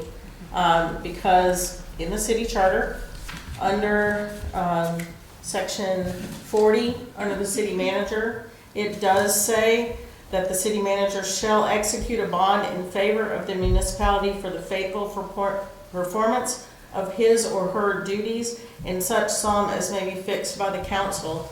And unfortunately, what has been discovered is that our city managers have not been bonded. And this becomes a problem if there were ever a situation where at any point in the past, a financial decision had been made by the city that the city could have been sued, and if that was not covered by the standard insurance that the city has, that's what the bonds cover. So absolutely, positively moving forward, if we're gonna run this city based on the charter, that's exactly what we have to do. Carl? Across the board, absolutely yes. And again, it's our duty as the taxpayer citizens to make sure checks and balances and fact check, make sure that they are bonded, and make sure that the bond covers the legalities of what it needs to. But that's it. I believe in bonding because they would be handling pretty much everything, and especially the finances. So of course that the mayor should be bonded as well too. They're signing off on the document. Per se, each council member individually, I'm not sure. I talked to a bonding company that says they don't normally do that. But it was on the recommendation of the mayor that we did that, and they passed the ordinance. So now everybody has to be bonded no matter what. I think that's actually not a bad idea, because it would just give security to the taxpayers and the community that we are acting in compliance and in professionalism. Yeah. I agree. I think, I absolutely, as everyone gets reelected every year, not reelected every year, I mean every year as an elected official, you have to renew that. So you need to make sure that gets renewed. And for anyone new coming on as a councilman or a city manager, or as Carl alluded to, the mayor, everybody is now challenged to be bonded. So it should be, you have 10 days to be bonded from election day. So you should be, that's a duty of yourself, but the rest of the council should be policing that as well, to make sure that, hey, everybody's fulfilled their duty, and now we can move forward. Because obviously that had not been done in the past, and it just needs to be done. Thank you. Kevin? Yeah, I agree. I'd always thought the city manager was in fact bonded. To learn that they weren't is quite shocking. But I think even more than that, we should not only require the bonding, but just each year, appointed city manager, I am in fact bonded, and sign it. So if they're not, they're committing perjury, and you can say, hey, that's perjury, you're done. And it also keeps a record so that the next person on the council, if they are replaced or whatever, they have it. Say, okay, this person is bonded. Not to create more paperwork for everybody, but it's nice to be able to have it, to be able to show it to somebody else to say, okay, this is taken care of. But yes, I agree. There should be bonding, especially with the amount of money. And we have seen what happens when towns are faced with embezzlement or something. Thank you. Rick? Yes.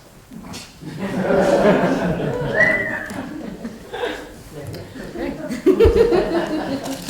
I just add one thing?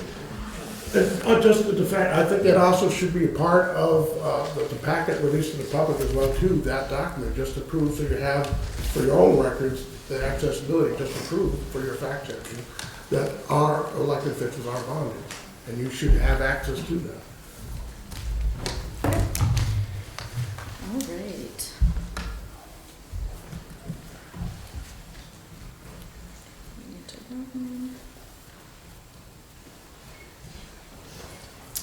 Following the release of information that there were employee emails deleted from the city's server, one, do you believe it's acceptable for an employee to do that? And two, what would you do to be sure there were processes in place to make sure that data was protected?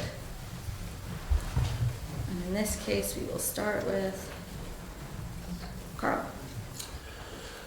No one should be deleting anything in a public record matter. That belongs to the people. If you're doing that, that may indicate that there's nefarious things going abroad about us. And again, these are the things that we're trying to avoid and hurdles we're trying to go past to move forward. And with that, what's the whole question again? I'm sorry.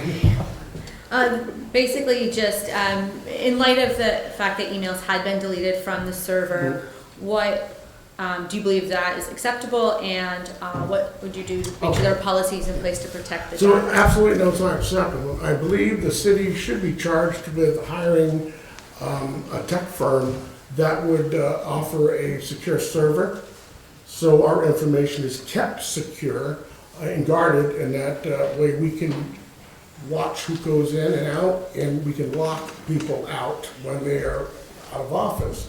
So they just can't come in and do these things and change history. Okay, Andrew. I believe that they should not be deleted. And there should be, the city should have a system to back that, right? Regardless, they need to have systems in place where there's backup if that does happen. Because nobody should be able to go in and delete stuff off the server or any of that nature. Thank you. Emails obviously are part of city public records requests. I just have files, I put them in, keep them all. But I don't know how, again, I'm not a techno whiz, but we need to have something where it could be accessed. Like if there is a public records request, a repository where rather than just an email to, hey, Councilman Charboneau, need your emails. There should be ready access at someplace in the municipal building. I don't know if that's possible. I don't know how much it would cost, but we do need a central repository.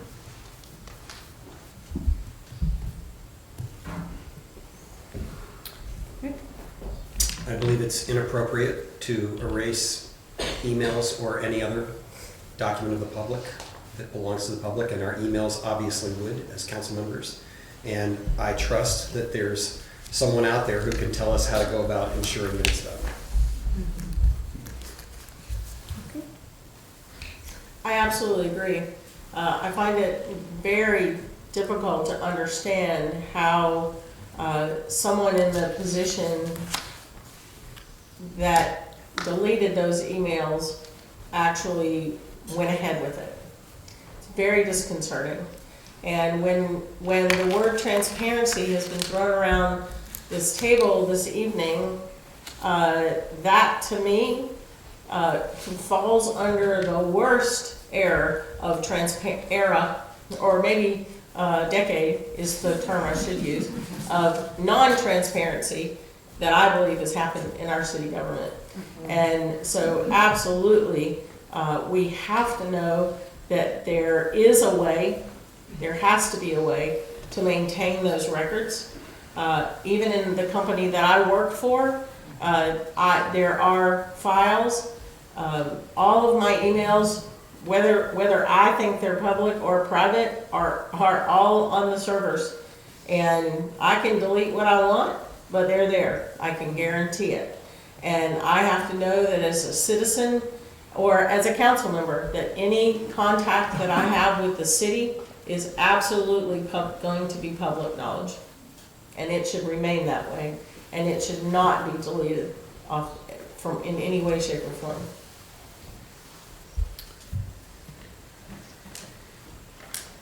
Okay.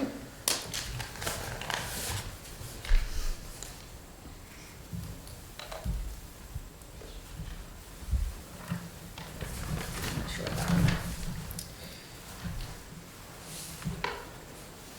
I think actually at this point, we have probably 15 minutes. We can open it up to a couple of questions from the public if people have very specific questions they want answered that were not answered tonight. You'll have to speak loudly because we weren't sure how far we would get and there isn't a mic for the public. Does anybody have questions?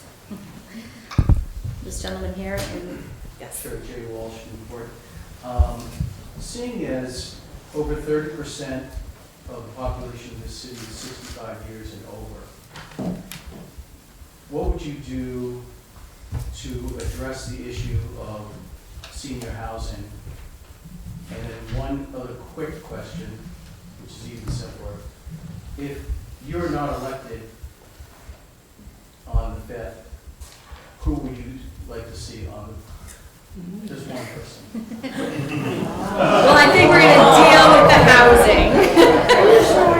I think that's a fair question. Well, okay, so we have to deal with the housing because that's one question first.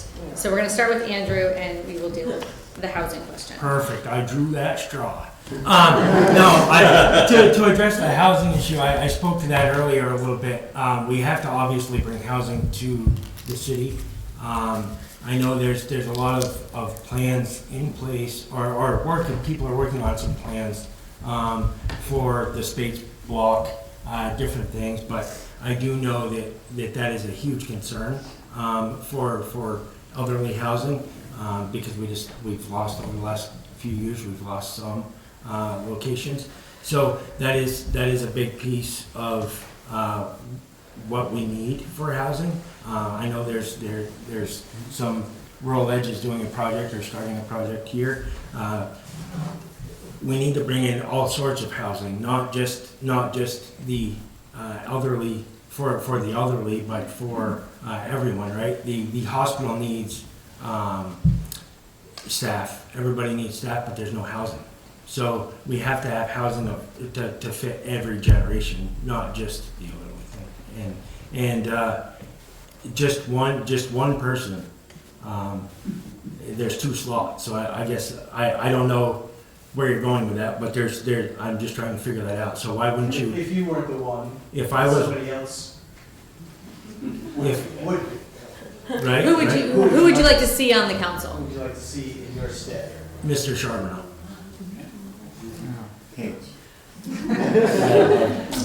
All right. Kevin. In terms of senior housing, Newport, a few years back, and I don't know what came of it, was rated by AARP as like senior friendly, age friendly, thank you.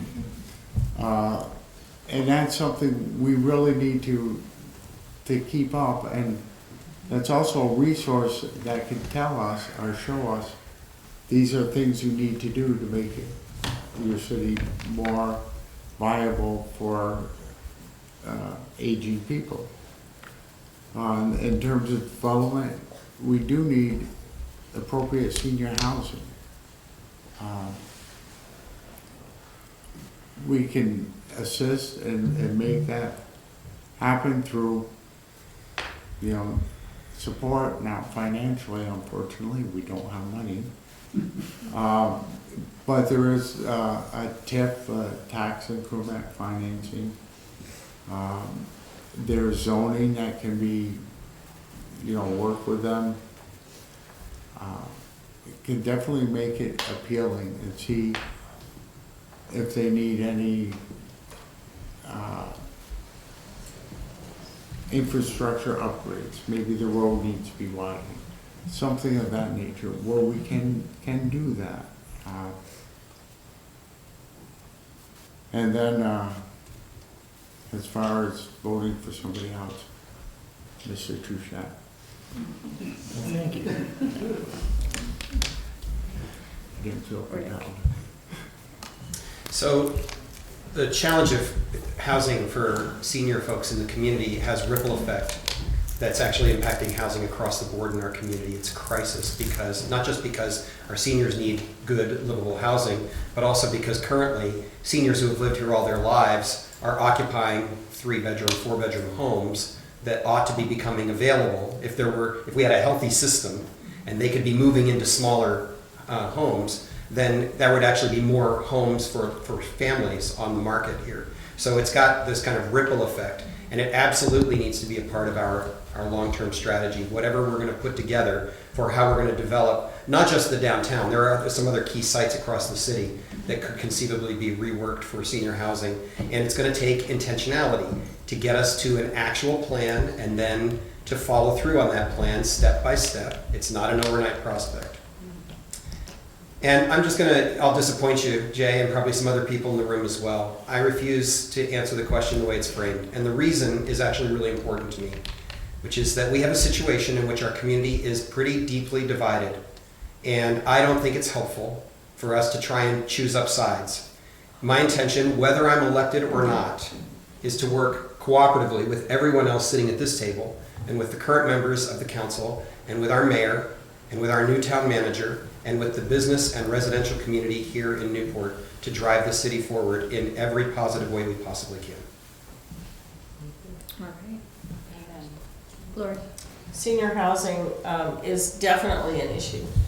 And I think that what Rural Edge is doing up on the property at the convent is going to be one possibility that they're moving into.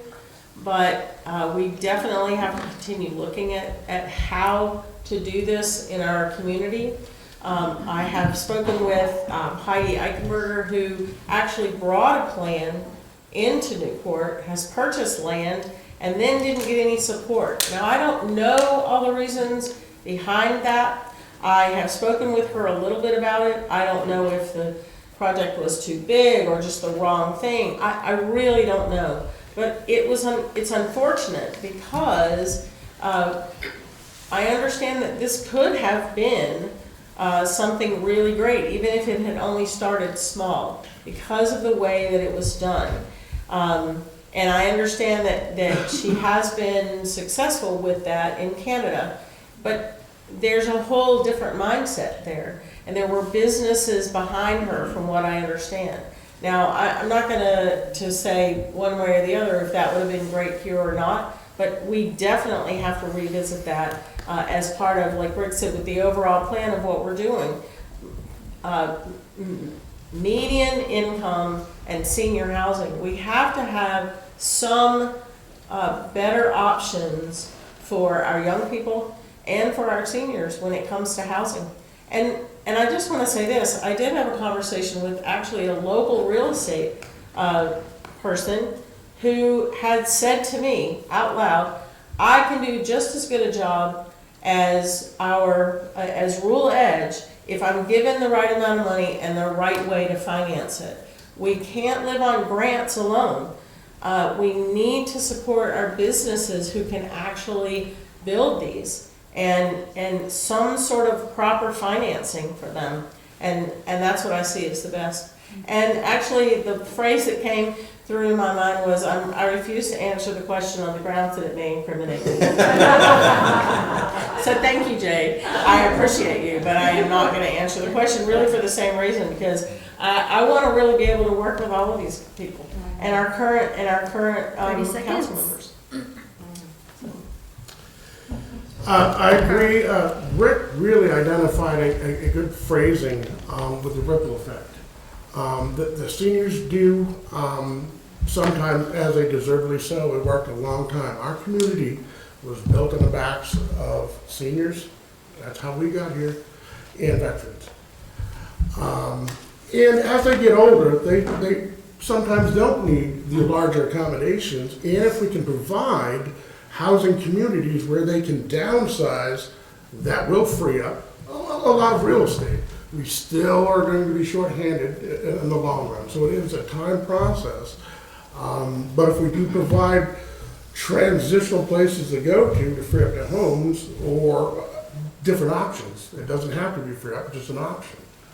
And that's it. And the loaded dice question, wow, huh?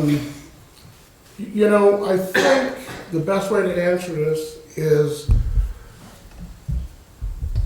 we want Newport to be the winner. That's it. I think everybody in their own right has their own qualities. Just some circumstances are what they are. All set? All right. So we have time for two more, and I did see the gentleman in the way back, his hand up earlier. Hi, Scott Grimes, live over on Prospect, my wife Carrie. Thank you everybody for participating in this. It's been really interesting. I just want to make sure that the person, or the people that I'm voting for, kind of reflect the values that me and my wife share. I don't know if everybody's familiar with the Vermont Declaration of Inclusion, but it's like sort of a grassroots community effort. About 140 towns out of the 247 have signed on. So I'd just like to read it very briefly and then ask if that came to Newport, would you be willing to support that? The town of Newport condemns racism and welcomes all persons regardless of race, color, religion, national origin, sex, sexual orientation, gender identity or expression, age, disability, socioeconomic status, and wants everyone to feel safe and welcome in our community. As a town, we formally condemn all discrimination in all its forms, commit to a fair and equal treatment of everyone in our community, and will strive to ensure all of our actions, policies, and operating procedures reflect this commitment. Looking forward to hearing your responses. Kevin, we'll start with you. I believe that's already part of our contracts, and I haven't looked over the other personnel policy. I believe it's already part of that we're very inclusive. Last year, our first year, we had the Pride Parade, and our police have been very good and accommodating. I mean, they're not profiling or anything of that nature. None of our public works people are doing that. I think we're a very inclusive community, and I believe that's already stated as part of the various contracts and policies. Rick? So I'm aware that this declaration has been circulating to various towns. I'm very familiar with the language in it. I've spent a lifetime working in communities that are outside of dominant culture. This is kind of my catch-all phrase for that. And it does seem to me important that our community be on record. And the question people typically ask is, well, why should we say it? We're a friendly place.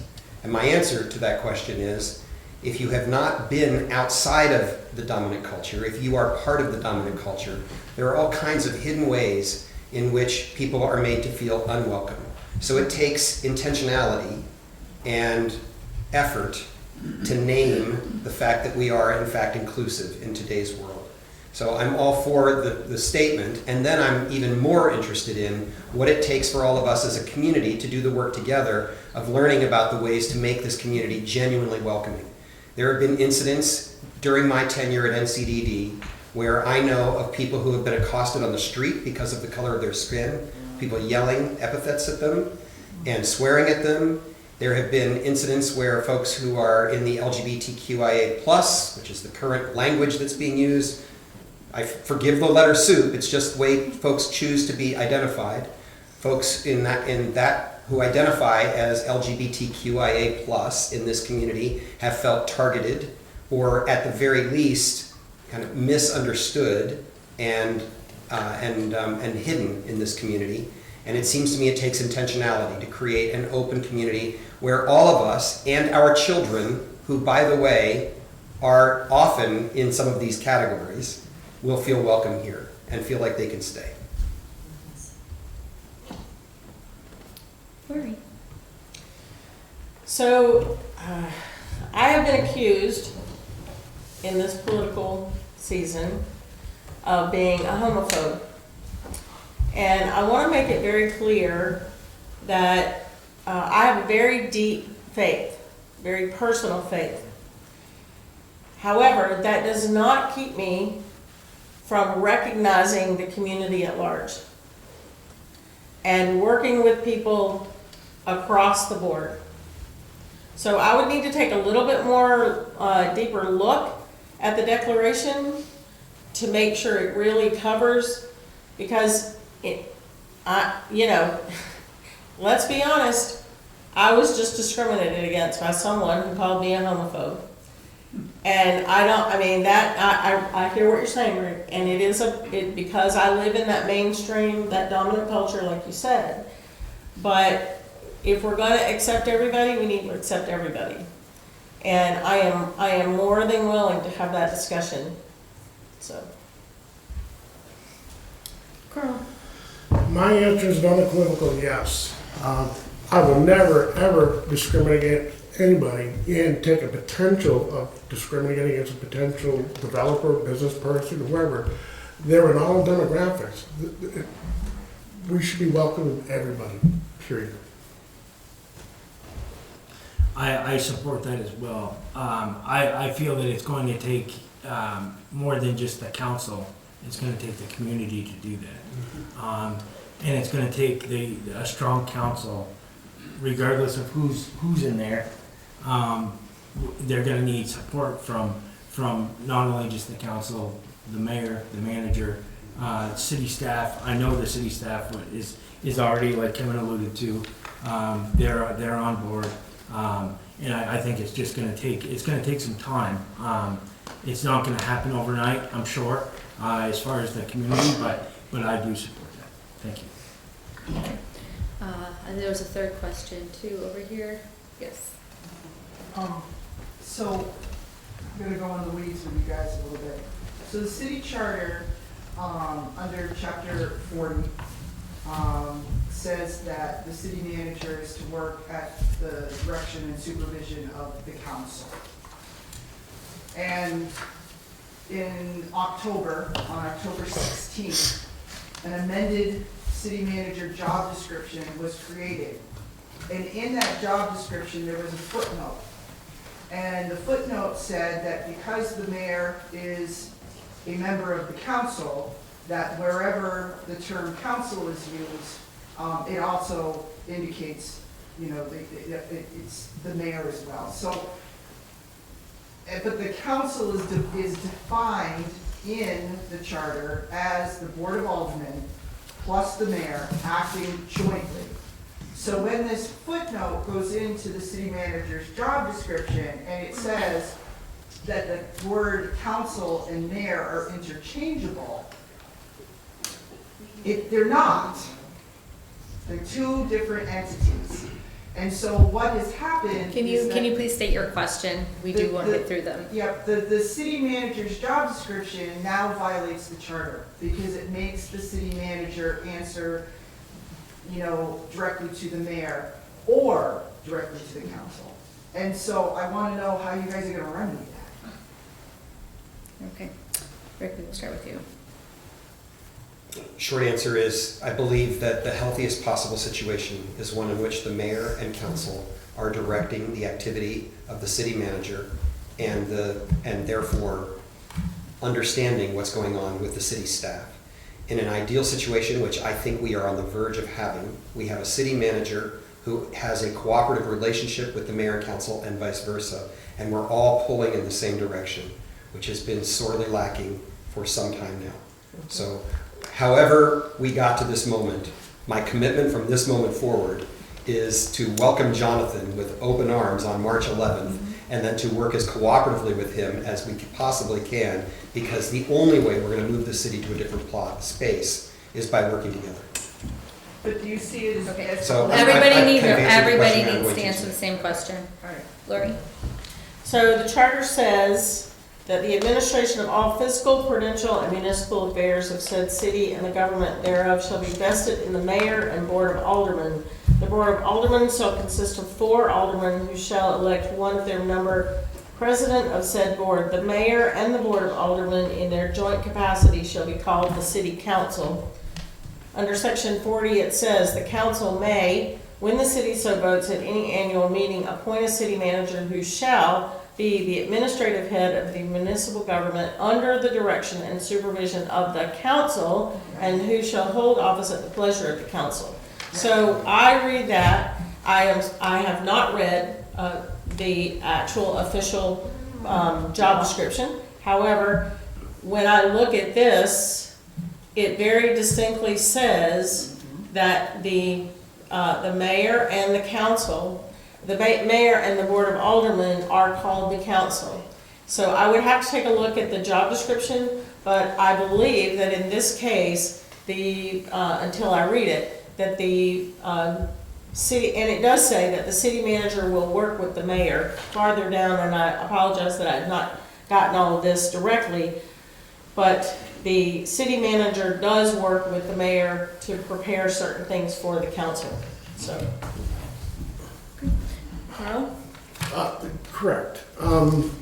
Basically, as a whole, the council consists of the 4 council and the mayor as the spokesperson. That does not make the mayor the boss. It does not make the mayor the ruler. It makes the mayor simply only the spokesperson for the council and the liaison to the city manager, period.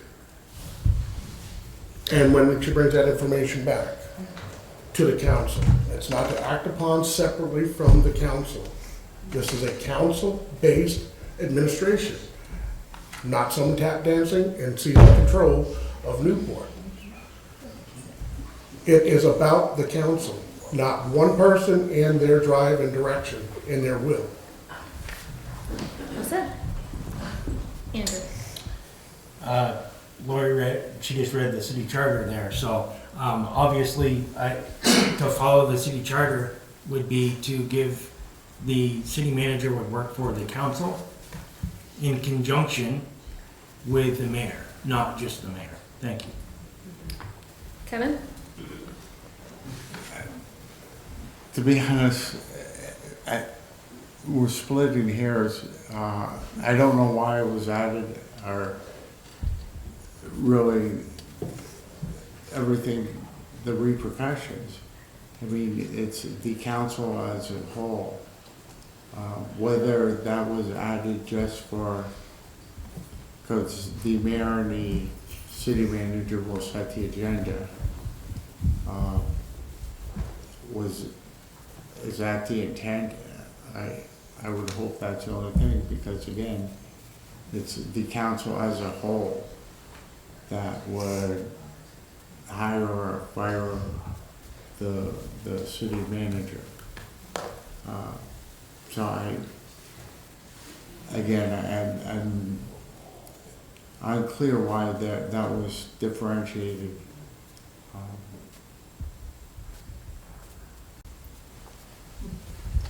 Yeah. Okay. And we have one more question, and then we will go into closing comments. Yes. Kitty Ufford-Chase, now newly up Newport. Here's my question. Can you briefly describe a Newport moment? A time when you looked around and you thought, yes, this is the Newport I want to live in. This is the Newport I want to create. Laurie, you start. Every single time I went to a community meeting, when we looked at what Newport could be, that was the moment. When we said, hey, let's build a great bridge diagonally across the South Bay. When we said there are 6 zones in the city of Newport, and could we actually make a difference by picking one, and then the next one, and then the next one. And when we met for Community Matters, and in this room, in this whole space, and said, what do we want from Newport? And within months, we had a community commons meeting that met every month on a Wednesday night, and we got actively involved. We understood what was going on with EB5. And then after EB5, that was huge. And how we could, what we were doing to gear up for it, and what we had to do to come down out of it. And that is every single moment.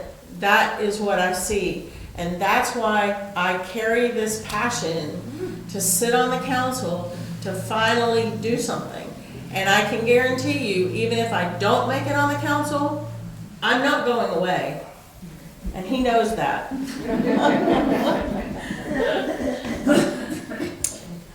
Carl? I'm not going away neither. And you all know that.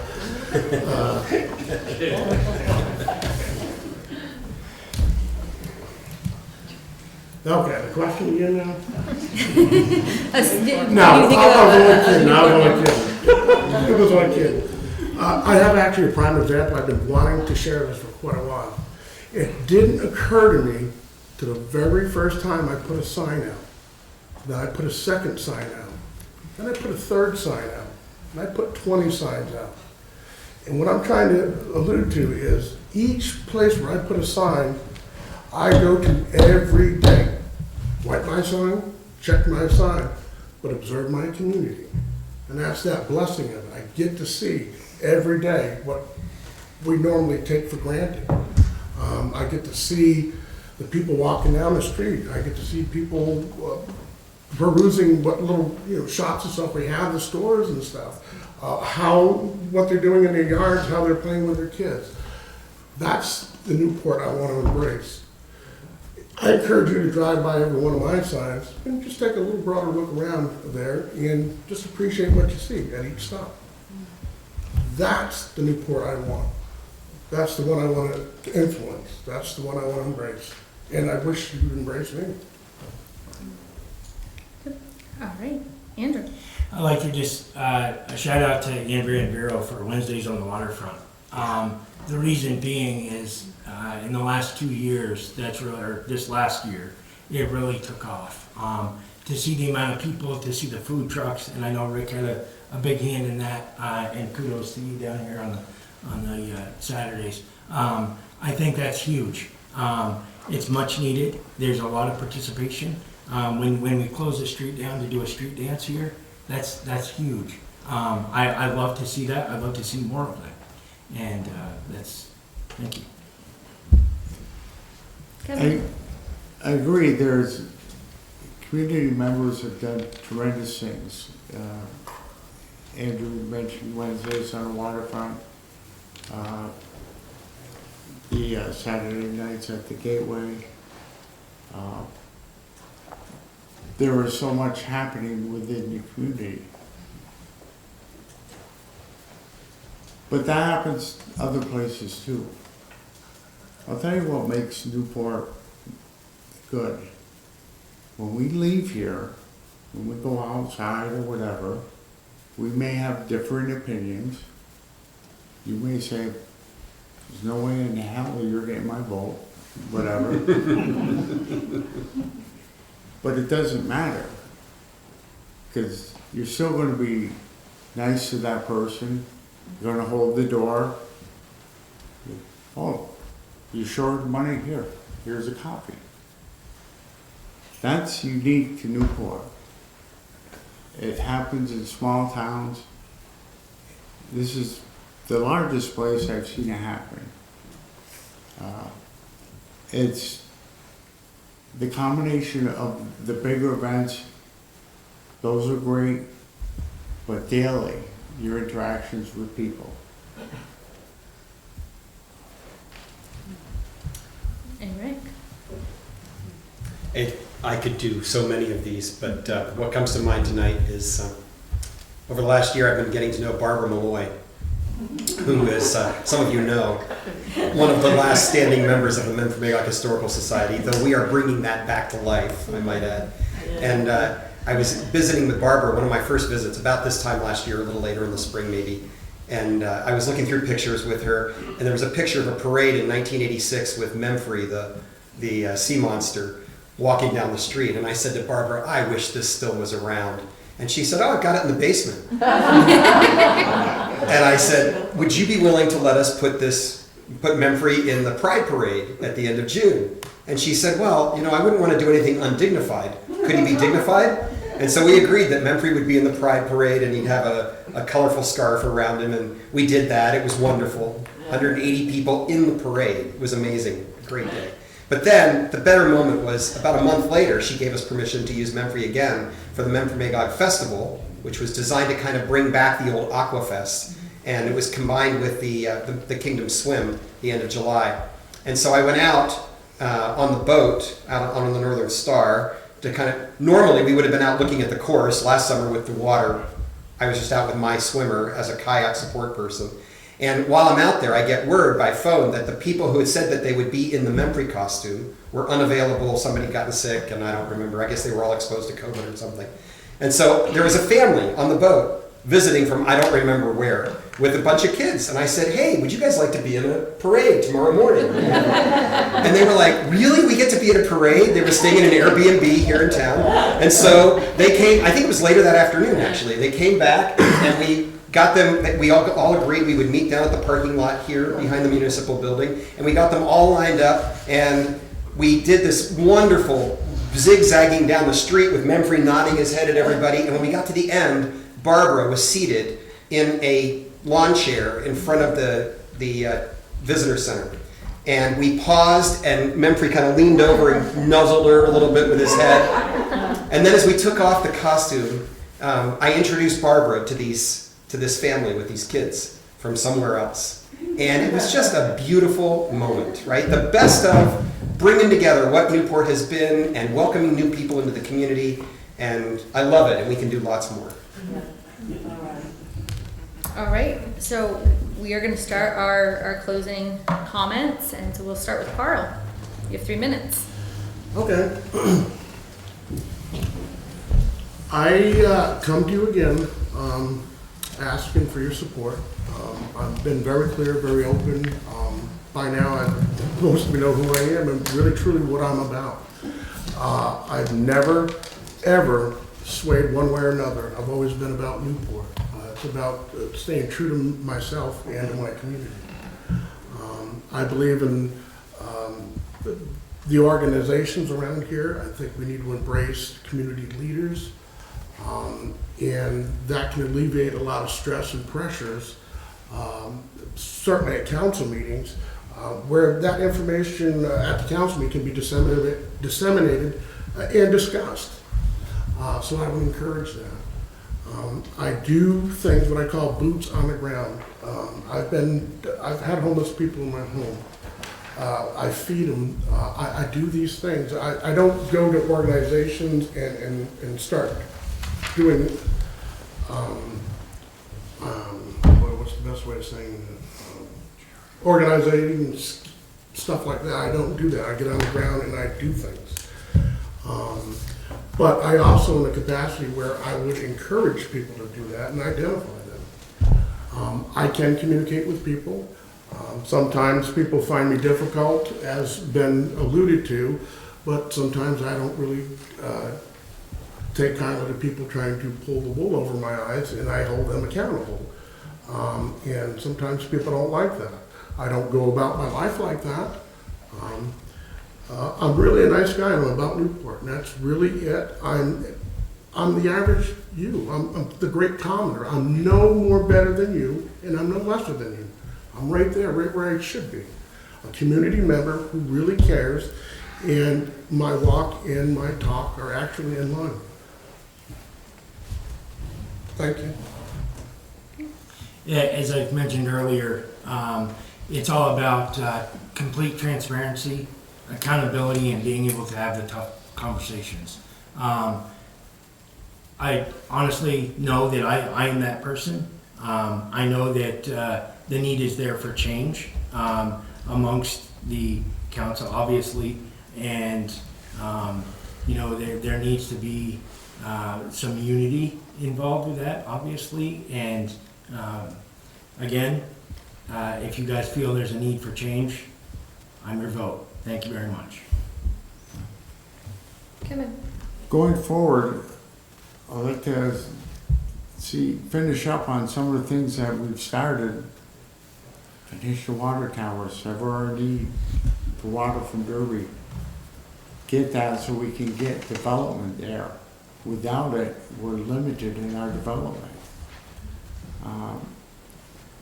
As the bandstands remodeled or redone, let's expand our focus of what it can be used for. Not just watching baseball, but as Barton does theirs, perhaps we can use it for community events, concerts, shows, whatever. Repair what we've said we're going to repair, the park, playground, work with the rec committee and see where we can put the splash pad. Put in the teen center, groups of individuals are working on that. See what we can do as a city to facilitate that. And one last thing, I want to mention it, nobody's going to want to hear it. We need to look, not this year or next, probably within the next 10 years or so, we need to look for a well. We cannot have a well within spitting distance of the dump. And that's going to take, got to research the water tables, which way is the water flowing? Are we going to drill in someplace that's going to be contaminated 2 years from now? And these are infrastructure things. We need to keep Newport viable for our generation and the next. Part of that is cleaning up the mess from previous generations, making sure we don't make things worse, and improving it for future generations. It's not grandiose, I'm sorry, but it's what we need to do, what we're empowered to do, and what we're limited to do per the charter. Thank you. Rick?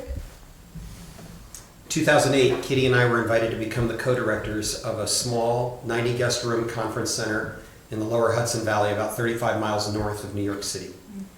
It's owned by the National Presbyterian Church. It had been badly neglected for 30 years. There wasn't a roof on the property that wasn't leaking. We literally would have to move our guests' beds to one side and put a bucket down with a rag in the bottom so it wouldn't go plink, plink all night long. The windows were bad. The place was sucking energy like crazy. It had a $1.3 million budget, and it was hemorrhaging about $300,000 a year. And the church had no interest and no commitment to spend the money that it would have really taken to turn it around. And we spent the next 12 years slowly, methodically, turning it around anyway. By the time we left, there wasn't a roof on the property that wasn't a metal roof that we had constructed using a machine we bought to make our own metal roofing for that property. We did it for half as much as it might otherwise have cost. The new windows had all gone in. We were using a third the energy we'd been using when we started, and we were seeing at least twice as many guests on an annual basis. We can do this work. It's nothing flashy. It's all about building team spirit and committing to do the work together for the long haul and not getting distracted by flashy objects along the way. Right? And that's my commitment. And one way or another, whether I'm elected or not, we are committed, Kitty and I, to this community. I intend to go nowhere. I want to retire in this community, hopefully around 10 years from now, maybe a little more. And I want to be a part of it because I believe in all that it has to offer. I love the lake. I love the outdoors. I love the community spirit. I love the grit and the determination and the resilience and the odd mix between I am self-sufficient and I can do my own thing, and when my neighbor needs something, I am on top of it immediately. It's a remarkable culture, and I am so glad to be a part of it and looking forward to being a part of it with all of you for a very long time to come. Marie? So I'll just say this. It's time to look at where we're going. And it's time to put, I'm just going to say it, the last 10 years in the past. It's time to stop nitpicking. It's time to support our council from a community perspective. So no matter where I sit, that's what my goal is going to be.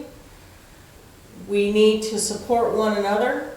I am not going to agree with every person in this room on every issue, but I am willing to have the hard conversations and see where it can get us, because I think for most of us, we can probably meet somewhere in the middle with a little bit of give and take the next step forward. And I really am interested in what happens to Newport. And now is the time for some change. As I've said before, we have a mayor who is working very hard to get us to where we need to go in those first steps of it. But if we have the community not supporting her, we're not going to go anywhere. And if we have a council that's not supporting her, we're not going to go anywhere. And we need to, that's what we need. We need to work collaboratively, no matter how we feel on different subjects. Because we're looking at Newport, we're looking at the lake, we're looking at our economic survival, we're looking at making a good community for our future and for our children's future. And like Rick said earlier, you know, it's incredible that we actually have young people moving into our community because they like it here, you know, and that's what we want. That's what we want to keep. We have great schools, we have a great hospital, we have a great community. And it is really important for all of us to come together and continue to move Newport forward. All right, folks. Thank you all for coming tonight.